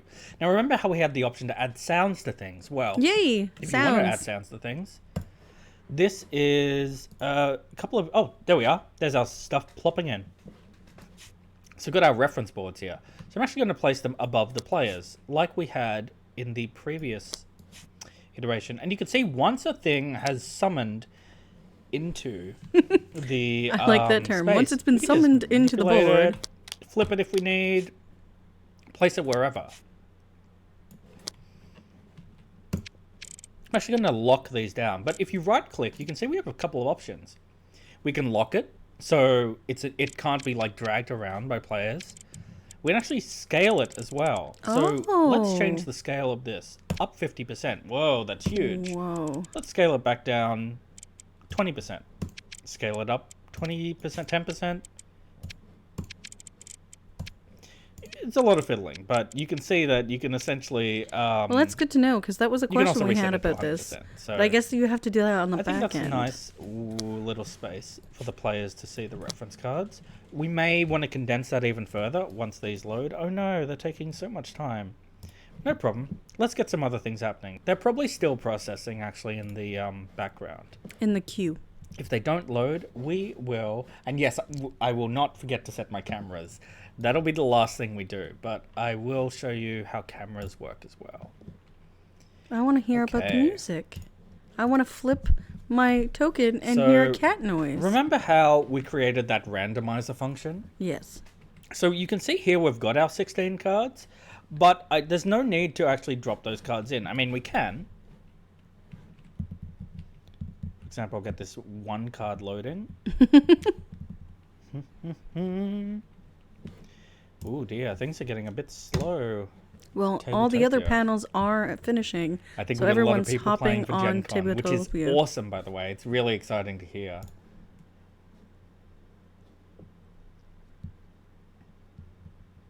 I know we were playing earlier today Just gonna on let this Tabletopia reload. as well.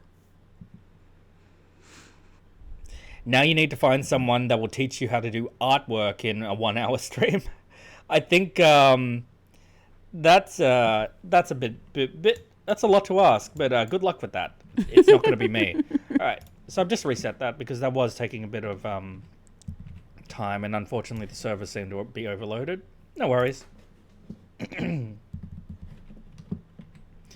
Here's our service back. Let's get our References. player boards. Hopefully working this time.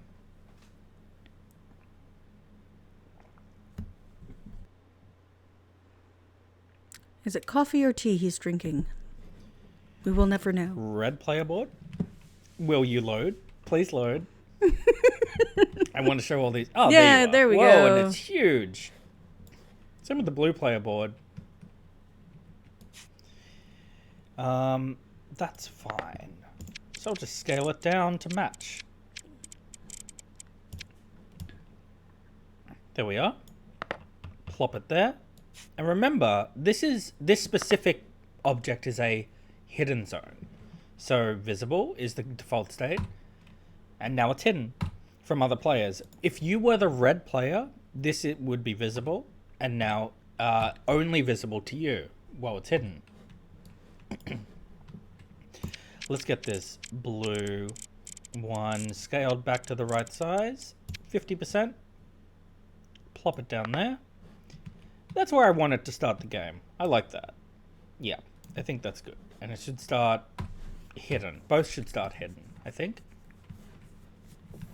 Let's get those reference cards back out. Plop, plop, and plop. And it's drag and drop once you've created the objects. So this is actually the easy bit. You're just putting stuff into the space. This is where you make it look pretty. We'll let that think for a little bit.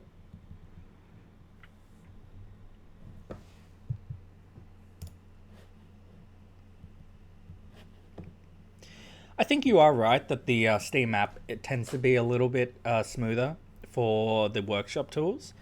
Unfortunately, I found it's also easier for me to do streams in the browser. So now these are huge. And yes, I will be eventually stickying those tiles. I'm going to scale these down though. Maybe not 50%. I think that was a bit much. Actually going to scale them back up by 30%. That's pretty good. So let's place these reference boards right here. That's pretty nice. Give them a little spacing. And now I'm just going to lock them off. So now I can run my mouse over them, grab them. I can't actually pick them up now.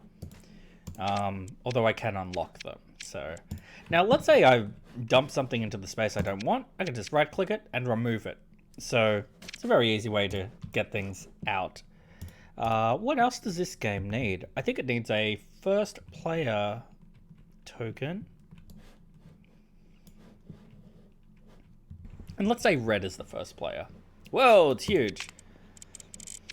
Now, one thing that I might not have done, you'll notice that all my components are huge relative to the surface. It might have actually been better for me to scale up the surface so I'm not having to rescale everything down. But that's okay. We've come too far. That's our first player token. It looks pretty good. I prefer that side as the default. Let's also get this dice in.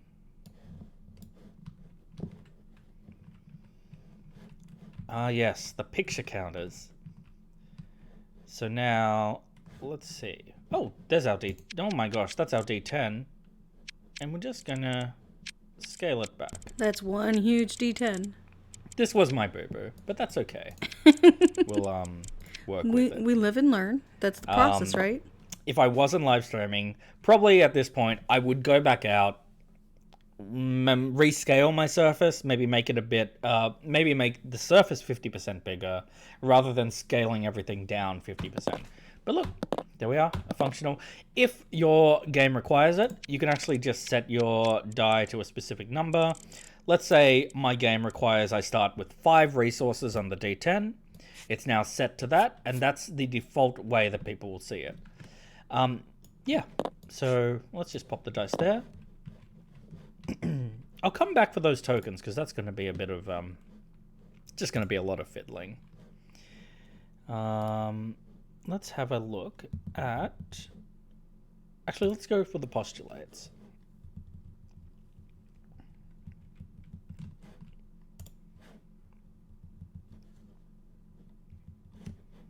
Here we go. Nope, that's tokens. Postulates. It is a bit slow. Can you align objects to other objects? Okay, like MSN PowerPoint, where you... MSN, my gosh. MS PowerPoint, where you can align left, right, center. So the way you would do that is... you can... Let me unlock this. So I can grab this and like I can be very fine. Are you asking if I can snap them? The way you would do that is with those, you'd probably make a magnetic map, which would allow things to snap into space. So right now, that's not the case. But if I'd made a magnetic map beforehand, which allowed, which assigned things to snappable positions, for example, a hex-based game, I could plop them down and they would start snapping. That's good to know. No. Something to mention to So I can drag these cards Jack, in, but because we I had don't think I trouble really with the map cards. parts. Oh my gosh, everything's huge. I should have scaled up my surface. That's something to bear in mind. But they're so cool That big. fits nicely. Oh, there we are. This is a magnetic map, for example. It's now face down and face up. It works Sticky the way it behavior should. for... I think you meant tiles. Yeah.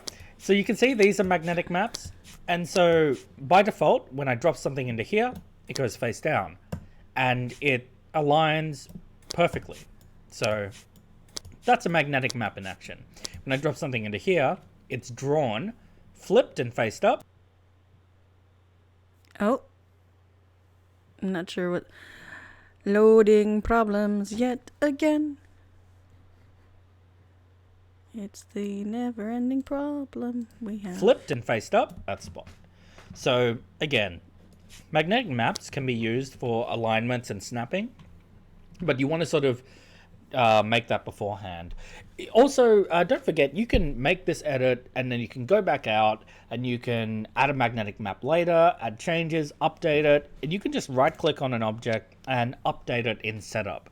So that'll allow objects to update their functions, their forms, their sound effects, anything that hasn't been done in here. Now, I don't want actually this card or any of these cards because So I'm just going to remove it. Yep, I am sure. And I'm actually going to pop in 16 of these random things, these random cards. Now, if you remember, the way random functions is that it pulls from one of these 16 cards, and when you have, oh no, that's right, you can't scale the random object. Ah, no.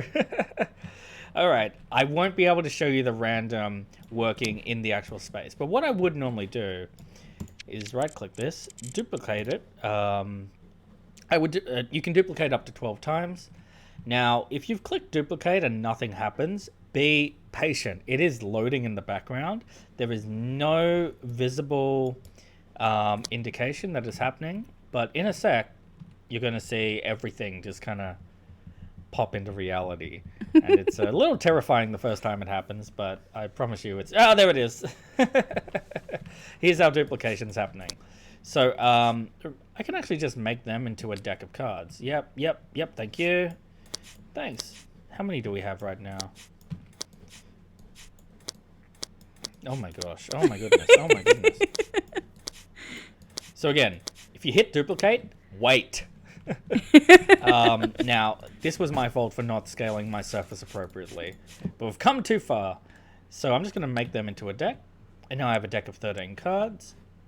14, 15, 16, because there are 16 cards in this folder. I've summoned all them. I popped them in. And now, where would I place this on the deck where players draw from?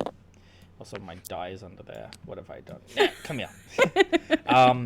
What would happen is players in the game will draw from this deck, and random will pull from one of these 16 cards that are all grouped into that folder. That's a really neat trick. The way you can tell that it's doing that, by the way, is if I dragged a 17th random element in, it'll actually get grumpy at me. Watch. It's gonna get grumpy? Nope. Ah. Exceeded the random elements number for this group. So I can't put in a 17th random object because there are only 16 random objects available to pull from. And once it runs out, it will just not function. Now, I can't, unfortunately, use the random objects today because I was silly and did not scale appropriately. Oh, I can scale. My mistake. I will scale that down. There we are. I can use the random objects. Hooray. So I'm going to grab that deck, pop it here, and you'll see, even while I'm in setup, stuff still does the magnetic thing. So if I just rotate this how it shouldn't be, it'll still plop where it goes. Grab that, pop it there, it flips to the front. Now, one thing to bear in mind with this particular setup, a magnetic map will not work if there's something on top of it. So if I just pop this down, nothing happens. If I move that out of the way, bang, it flips to the front. So that's good right there. Got our dice, got our reference cards. We'll plop down a surface. Now it's this are we little missing counters. anything? I don't think we are. The blue, red, and white counter thingies. Got our reference cards. They're locked off. Oh, yes, we are missing something. Our tokens. Yay! Our number counters. Thank you. Yes, and they're essential to this game. So let's get them started.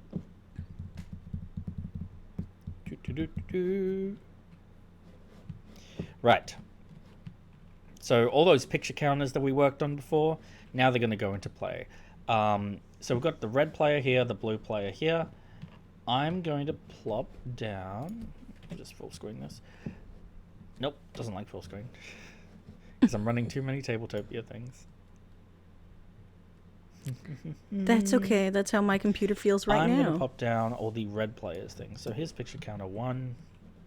But you're going to have to scale down. Oh, not too bad. Now, again, I'm going to have to scale everything down because I am a fool. Please don't do this. Scale you down. Oh no. Why aren't you working, scale? Uh-oh, spaghetti-o. Just gonna delete them. 1 second. No. Yes. I'm gonna save this setup as it's currently done. I'm just gonna restart it. It gets temperamental. No worries. The simplest fix is just to restart. If something's playing up, that's honestly all you have to do. Turn it on and off again. Again, An old don't IT make the trick. mistake I did by not scaling your surface appropriately. If you get, like, as far as I am and your things aren't, I'll show you how that actually happened. So, go to the workshop. I'll show you what I did wrong. And it is very fixable. I'm not going to fix it and bore you all to death by having to recreate absolutely everything. Now, if we go to the objects,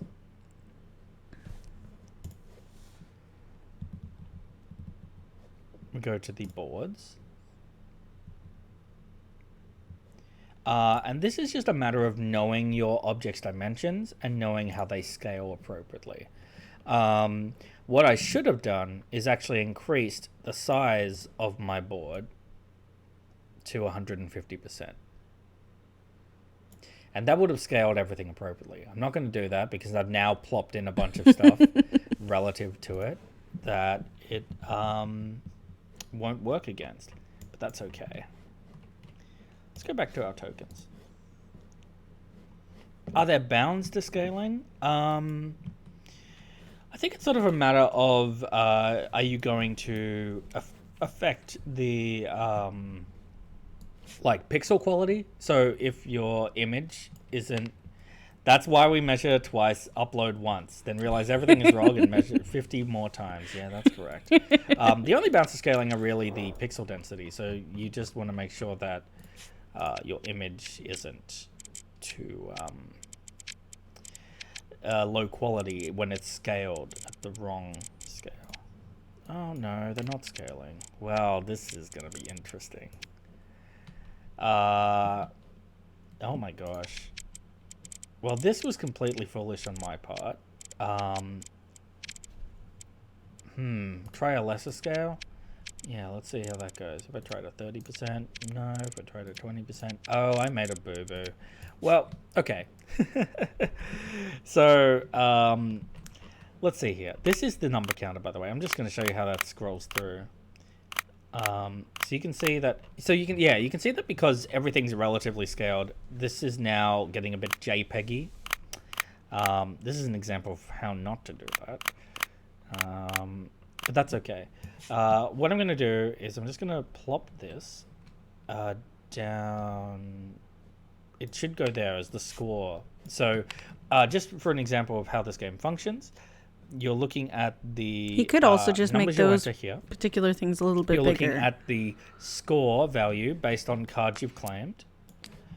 And then you've got a total score. And when you use That a is number not my from up dog. here, That is his you actually dog. write it down into these sections here. So that's why we have all these tokens, and that's why they should function like that. And now I feel bad that I can't actually show that off. Let me just briefly Just make the little see what boards I can do bigger. about that. Please bear with me. Can I scale up? No, I cannot. Oh no. Oh dear. Well, this is an example of just how something can go wrong if you just measure incorrectly. You know what I think I'm going to do? I think I'm actually going to Make the board bigger? I hope if you're comfortable with it, I can just recreate this again very quickly with all of these things. So I can pop these picture counters in because I want people to be able to experience this game properly. I'm going to reapply the scale. I mean, I have nowhere else to be this and evening. actually, once this is published, you'll be able to see what it's like when things are updated in the setup. So we'll wait until that has finished processing. Shouldn't take too long. It's just sitting in the queue, hanging out.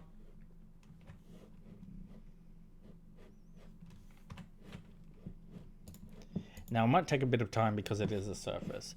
In the meantime, you know what? I'm going to show you how this... Oh, there we are. Nope. Every time I go to do something else, it just does what I want. That's fine. So maybe I should just keep invoking wanting to do different things. Now, you'll see here, this is ready to be updated. So if I right-click this and I hit Update in Setup, it will update that graphic in the setup. We'll just let that process for a sec.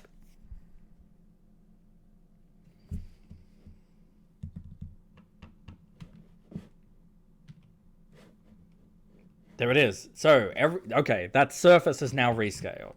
So, I need to scale everything back up. So, you're at 50%. You go here. Thank you for your patience, everyone. But now, these picture counters won't need modifying, and they'll just slip right in there. Yep, that's what we wanted. Okay, we are back. There's always a solution. And that's an example of how you can update things in the setup and very quickly change things as needed on the fly. I'll just scale that back up. So this entire deck can be scaled up to 50% and just sits in there. These things can all... That actually wasn't that locked. bad. I Let's thought it unlock would them have been a lot harder to quickly. do. Move you. I'm going to scale them up 50%. And now let's pop them there, there, and there. And again, remembering the reason we've created this horizontal view is because players will be playing on a widescreen monitor like I am. Or they should be. Anyway. Okay, that's a lot better. And you can also see that this image is becoming less pixelated because it's just at the right scale. So that's nice. Sorry about the confusion. Could you have captured all the objects together and scaled back up at the same time? I believe you can. Yes. I'm not going to do that, but yes, you can. Now, what have we got here? So, we are looking at the blue player counter now. This one has been assigned to red for some reason. And that's a problem. Because this one is the red graphic, but the outline suggests it's assigned to the blue player. No worries. We can simply remove that. Remove that. And fix it in behind the scenes. And I believe it goes in player order. So blue is on the left. That means it's reading order first. Red is on the right. So let's just pop them in to make sure they're assigned to their correct players. And that's important because with hidden zones in particular, only specific players control those specific objects. So I can't manipulate someone else's hidden zone. And that's why they're a little tricky to get right. Let's drop in the blue one first. And just make sure that's assigned to blue. There we go. Now that's assigned to blue, and that's a lot better. And red. So let's actually scale you back down now. Oop. Too small. Get this right. It's actually perfect where it is. And you can see it's got the red outline. We'll just scale it down 25, minus 50, and then up 50. So 25% total. Great. Now it's got that red outline. It's the red player board. We started hidden. Same with the blue one. Started hidden. Perfect. Let's place some counters. Now these are the 1, 2, 3, 4 blanks. These are for tabulating scores. So I'm actually going to make that one default to blue. I'm going to duplicate this 12 times, the maximum. Again, I've said duplicate. Let's just let it do its thing. There they are. They're beginning to fall into place. Oh my goodness. I'm going to start plopping them down. Beauty of this magnetic map is it kind of does it for you. So, let's say I'm playing the game. I can just scroll that up. Oh, that's why. It summoned a bunch of duplicates on top. So let's align that properly. You gotta wait for the duplicates to do their thing. Yeah, I have trouble aligning stuff in Tabletopia as well. They are slightly the wrong size. And again, it's just sort of a trial and error thing of getting it right, making sure your dimensions is correct. Makes I sense. do have slightly small player boards here, but that's okay. We'll make it work, and you'll get the gist of what we're going for. Just gonna plop them down. You can make them as perfect as you need. I'm just gonna drag them in here for demonstration's sake. But feel free to fiddle, feel free to rescale things as you need, and feel free to get them as perfect as you want. Again, I need to duplicate this another 3 times. Incoming duplicates.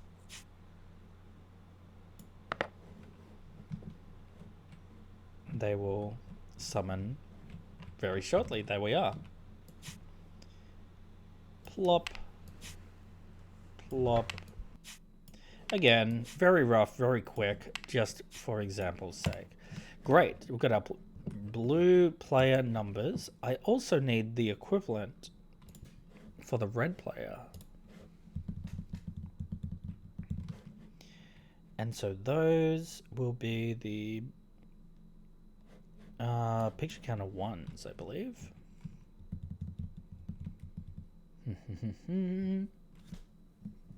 Hope you're all having a good Gen Con so far, by the way.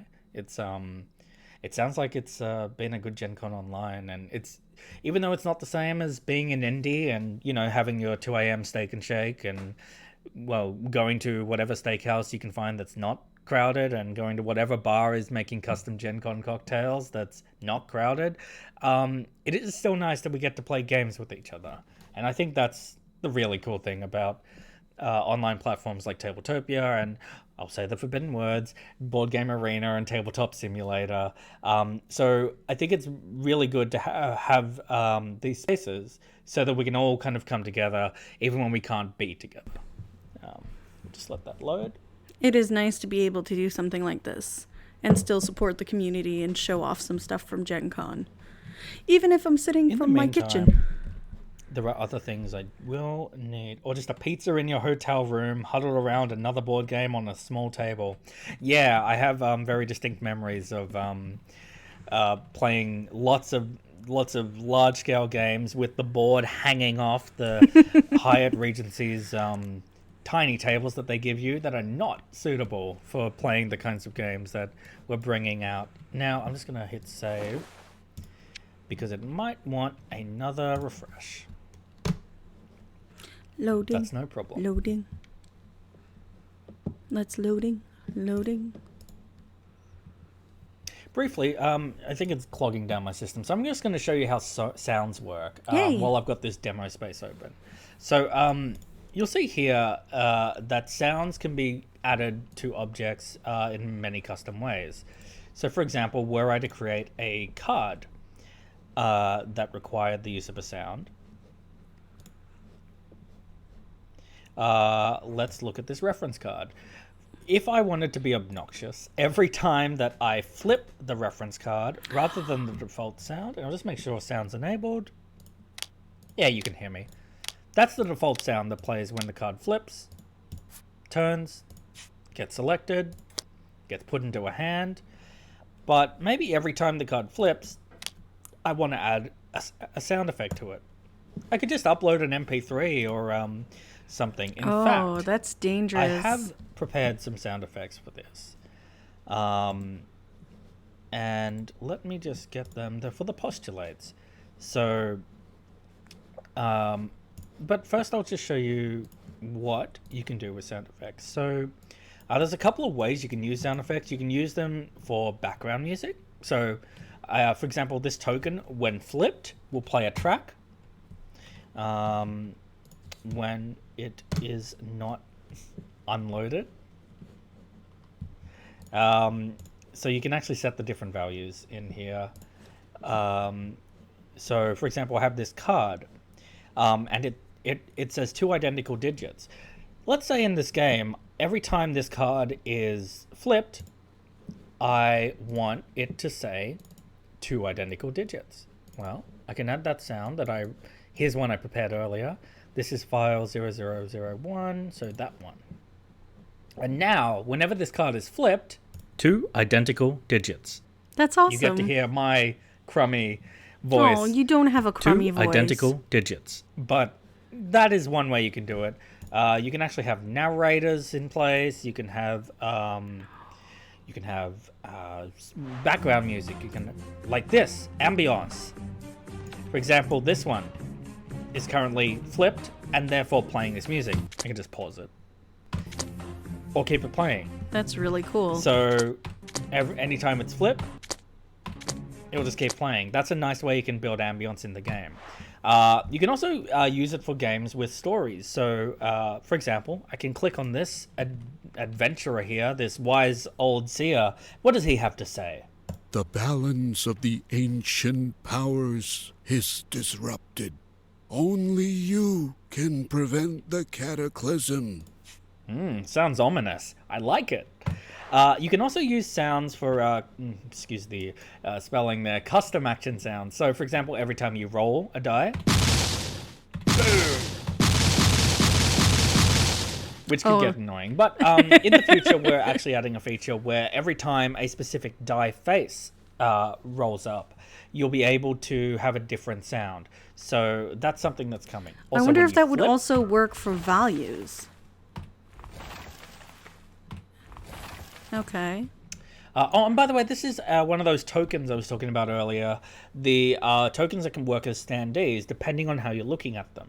So right now it's just a flat image of an eagle. If I go down here, it converts into a standee.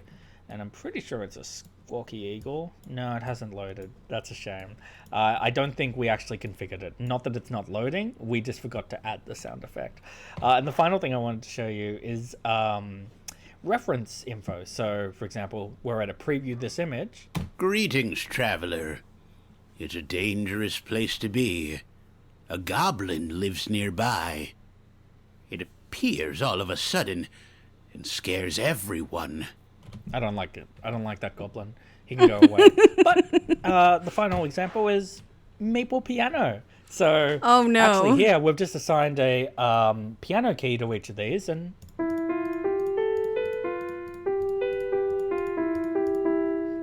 it's just a nice little fun way you can do it. So anytime they're clicked on, So one thing that comes to mind for this kind of thing is something will mansions. happen. So sounds Betrayal can on be top of used the in a lot hill. different ways, and it's a cards, feature that we really pulling, encourage people sound to use effects, ambience, if it's appropriate amazing. for the game. For example, you don't want players to spam and annoy each other. But if it's appropriate, if it's the right length, and if it's just the right sound that actually enhances the game, there's no reason you can't use sounds. Now I'm going to close this demo stage because I think it is clogging up Tabletopia's back end. All right, let's go back to the workshop. So this has been a 2-hour panel so far, but it's been super informative. Like We're getting there. I can We're literally pretty sit down close and to start having a, programming my functional own game if I wanted to with the information All right, that cute. But this how would host this has work given if me. played over Discord and everyone's speaker goes off? So, if playing over Discord and everyone's speaker goes off, yeah. That's a Don't Discord play problem. with the terrible people that spam the sounds. Is the honest answer. I mean, it's funny the first time. Not the second time or third time, but it's funny. And also, so when a sound action is triggered in Tabletopia, it's triggered locally for every player. So if one player triggers a sound, then everyone else will hear that in their Tabletopia client. So it won't play over your voice chat. It'll actually play over the Tabletopia speakers. Okay, now we're back, and hopefully I've cleared up a bit of my Tabletopia usage in here, because we still need to add those player tokens to the red player. There we go. That's a bit quicker. All right. Again, just for reference, I'm going to plop these down. Oops. Got 2. And yeah, I'm totally aware that they're not to scale appropriately. That's something I would fiddle with if I had more time. But I just want to get these things on the board just to show you how we can make a game. So I believe this is Mark So- Harris that is currently the person running this Got them example. there. I'm just going to And duplicate one of it's them. been a for really 12 great times. panel and very informative. Don't touch. Because if you right click and duplicate again, you'll get it 24 times. But it won't be for a couple seconds. It's just processing in the background. So in the meantime, the other things we do want are the picture counter 2s for both of those players. So in 2 hours, he's been able to load up Thank you for features. subscribing. Hark, who goes there? I appreciate it. It's good to have you on board. Now, our duplications have begun processing.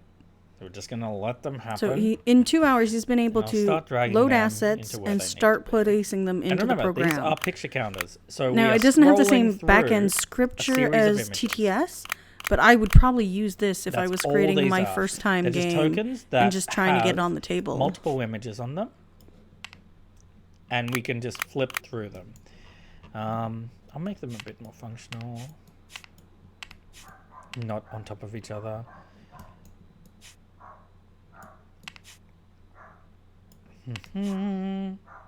Getting there. Servers are doing their magic.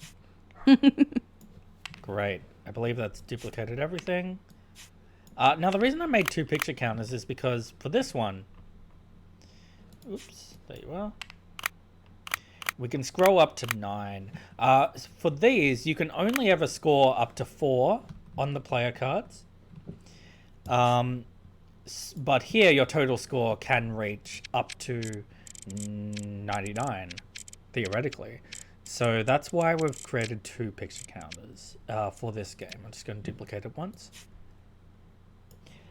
How are you able to get different picture zones on one card, as you exampled earlier? Different picture zones. Yeah, so again, when I scroll through here, I'm just scrolling through a bunch of different JPEGs. And to have... Oh, different picture zones, right, sure. So what that actually was a board which is laid onto the surface of the game, which had 2 different picture counters on it. So it's kind of a cheat. That It's card not a cheat. It's would have been layering. It's stuck very, to the very board. interesting. As, for example, I can't grab this board behind me because it's actually part of the surface. And then there would have been 2 picture counters on it. So that's how that would have occurred. I see what you mean. And our total score can go up to 99. It will not be 99. All right. Almost there. Now we need these white counters for the spaces that people write in.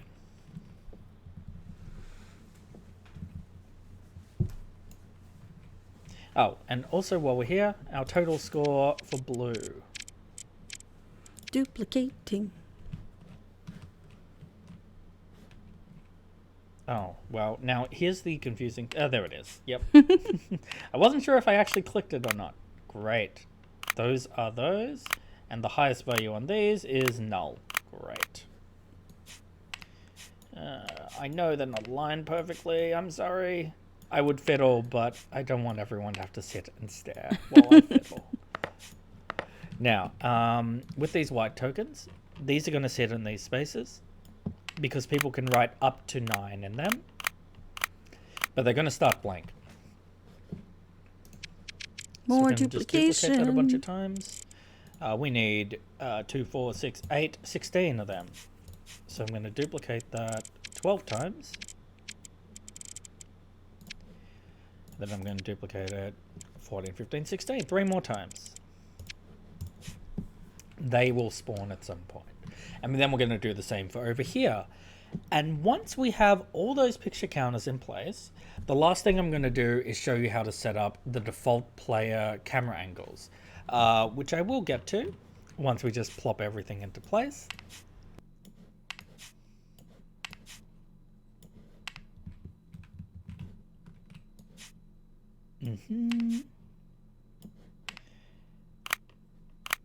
So remember, the premise of this game is it's kind of like bingo, but you have some control.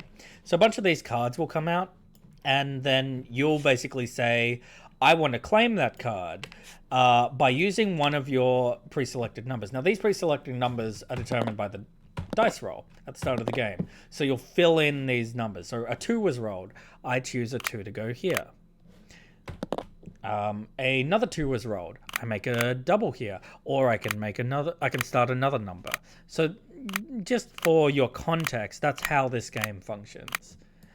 And why we have all these different spaces. Oops, I plopped that underneath. No worries. And actually, I don't want to lock it. Oh no! Get off my tiles. The physics in here is one of the fun things that can derail everything else. All right, let's just touch that up. I'm sorry. Oh, goodness.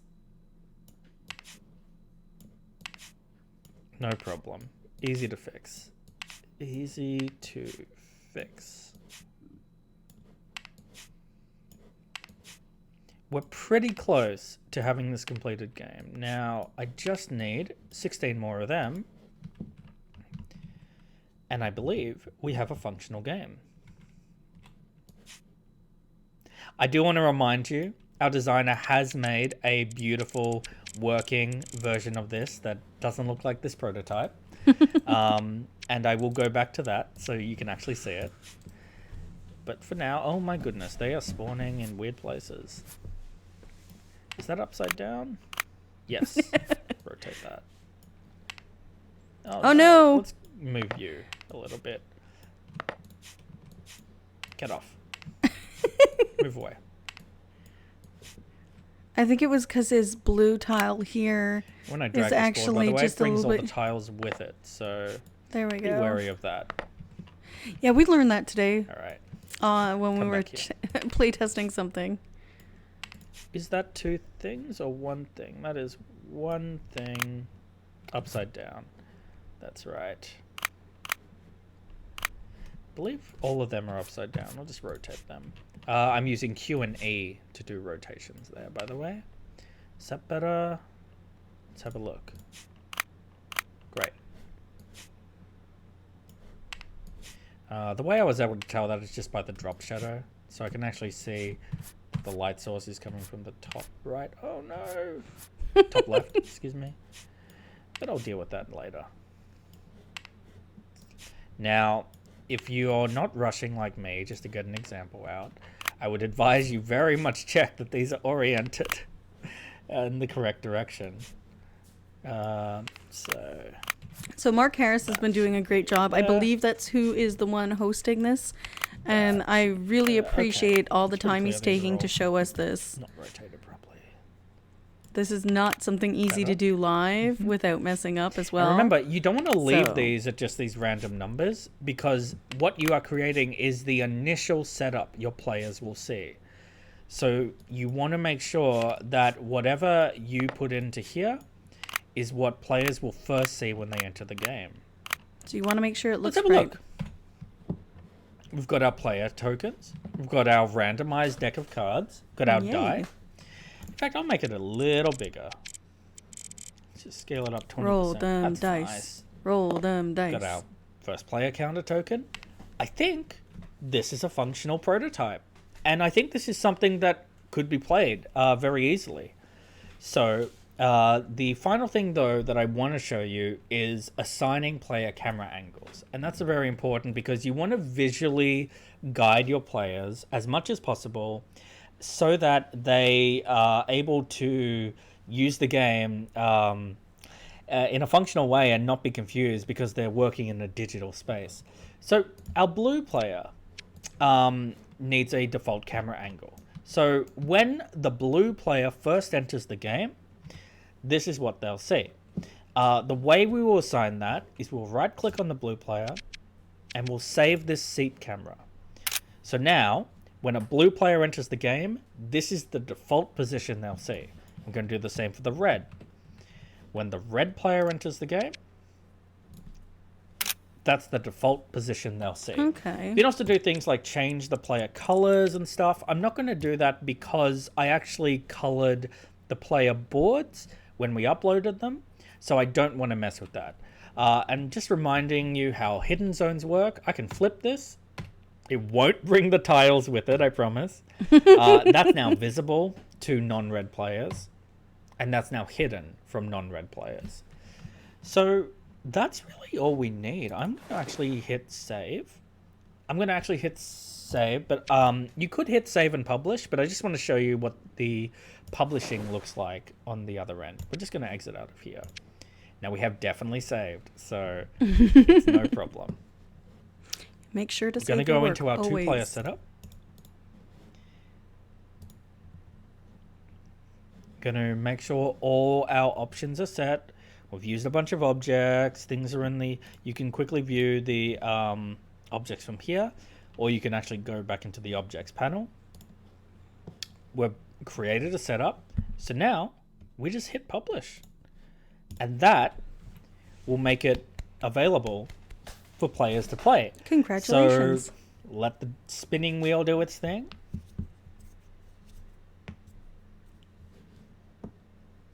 The setup is now published. So now we're back on the game page.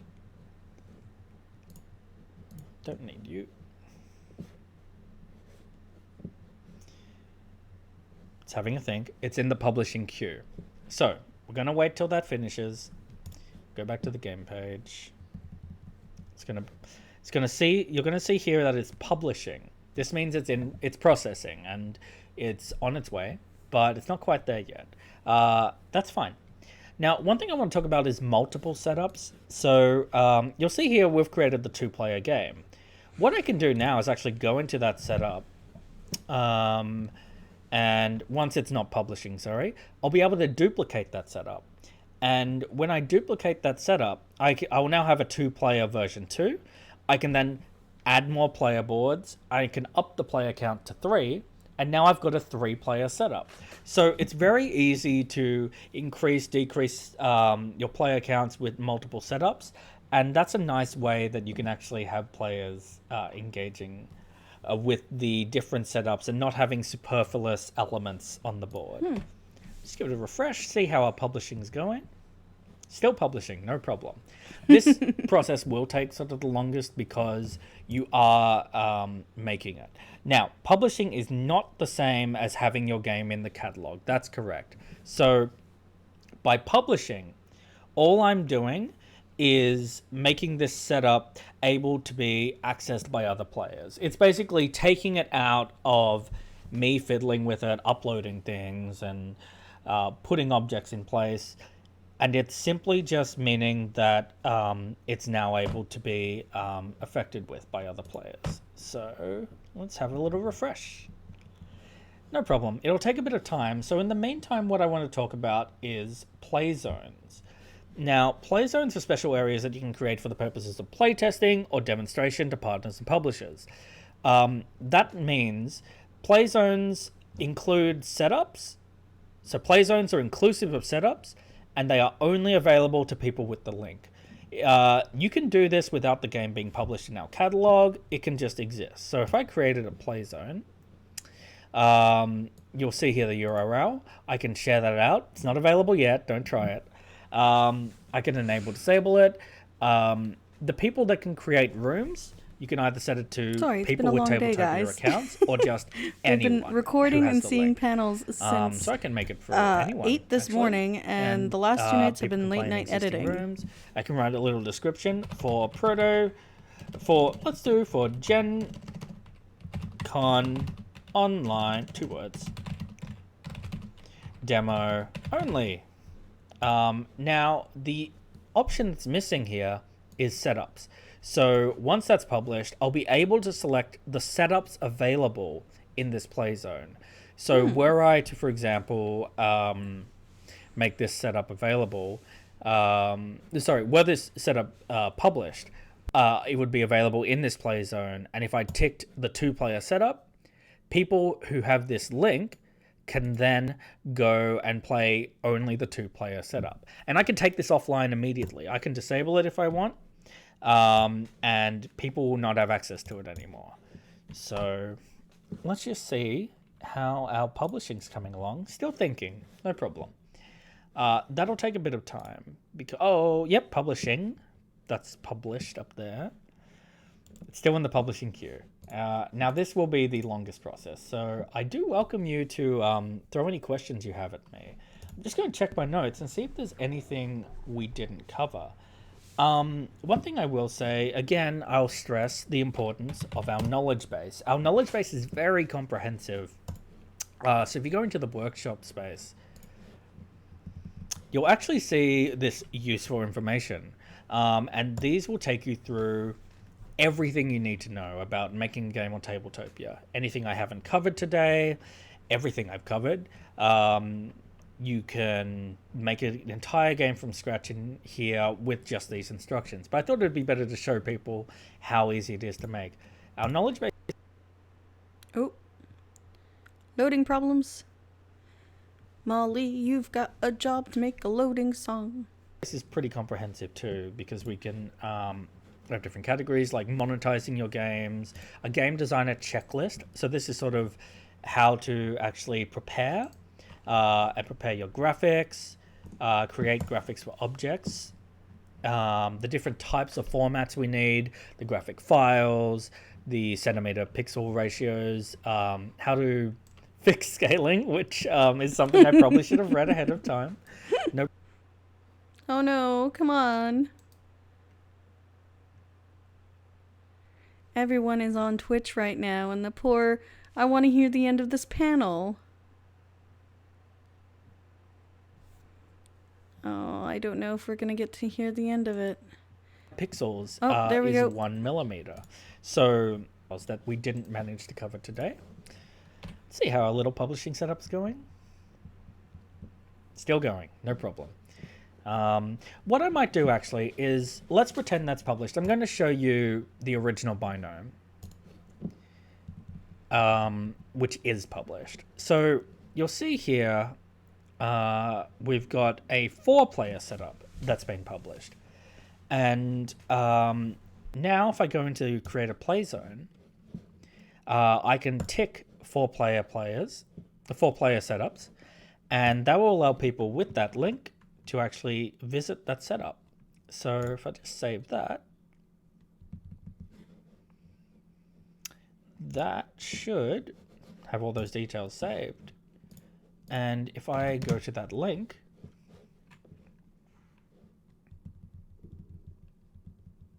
Is it gonna load? and this can be shared with anyone, by the way. Yay! You can see I can only select a 4-player setup. I can just start that game. And now we've got a functional game. Is it 1 millimeter to 10? The 2.5 pixels is 1 millimeter is wrong. Is it not 1 to 1 millimeter, but it should be 10 pixels to 1 centimeter. That is actually probably correct. My mistake. Thank you for catching that. I believe the documentation is a bit more specific than my quick curiosity glance. But here we are. This is a 4-player setup of Binome. And it's functional, it's usable, and it's good to go. Now, this was an older prototype where I was actually using these picture counters and drawing them out of these bags. It's not as pretty, it's not as functional, it's not as nice, because I just used the default pre-built picture counters. So, it's ugly. No one wants that. But you can see here, it's just a very rudimentary version of the game that still kind of functions the same. But let me see. Why is this 2-player setup in progress? I'll tell you what I will do, though. I will click test. So once the setup is good to go, you can actually hit the test button, and that's the way you can preview your setup as players will experience it. Okay. So let's see if this manages to publish a little quicker because it was already made. There we go. 2 players. I don't even need the test function. 2 players. We've got this nice setup here for 2 players English. Got a link here. I were to copy that link, and even though I'm logged in, that doesn't actually affect it.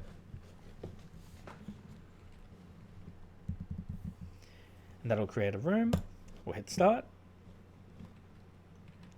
And I believe this is the prettier version of Binome that our graphic designer had a pass at. So if this one looks good, then it's probably the one we want to go with. Now, I just want to talk briefly about, we're almost done. I just want to talk briefly about features we've got coming in the future. Hey. So in the future, we will have forms and notes. Ah, look at that. It's gorgeous. In fact, I'll tell you what, for the next 15 minutes in the chat, if you are watching live, you can experience the game for yourself right now. I wish I just had time. Check out the link that I've sent, and you can play around with it. I will be disabling this in 15 minutes, but you're definitely welcome to hang out in the space of the game through that private link. So, we do have features coming in the future, like the ability to write on the board. We're also adding forms and notes, so people can add free-form text.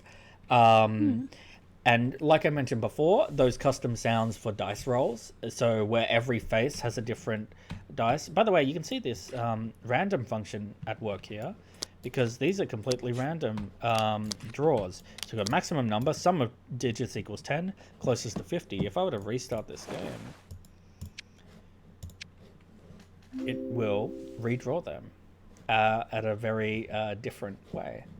Feel free to play around with the game. Let me know what you think. For example, now, sum of digits equals 10. Minimum sum of digits. Maximum sum of digits. So the randomizers are already at work.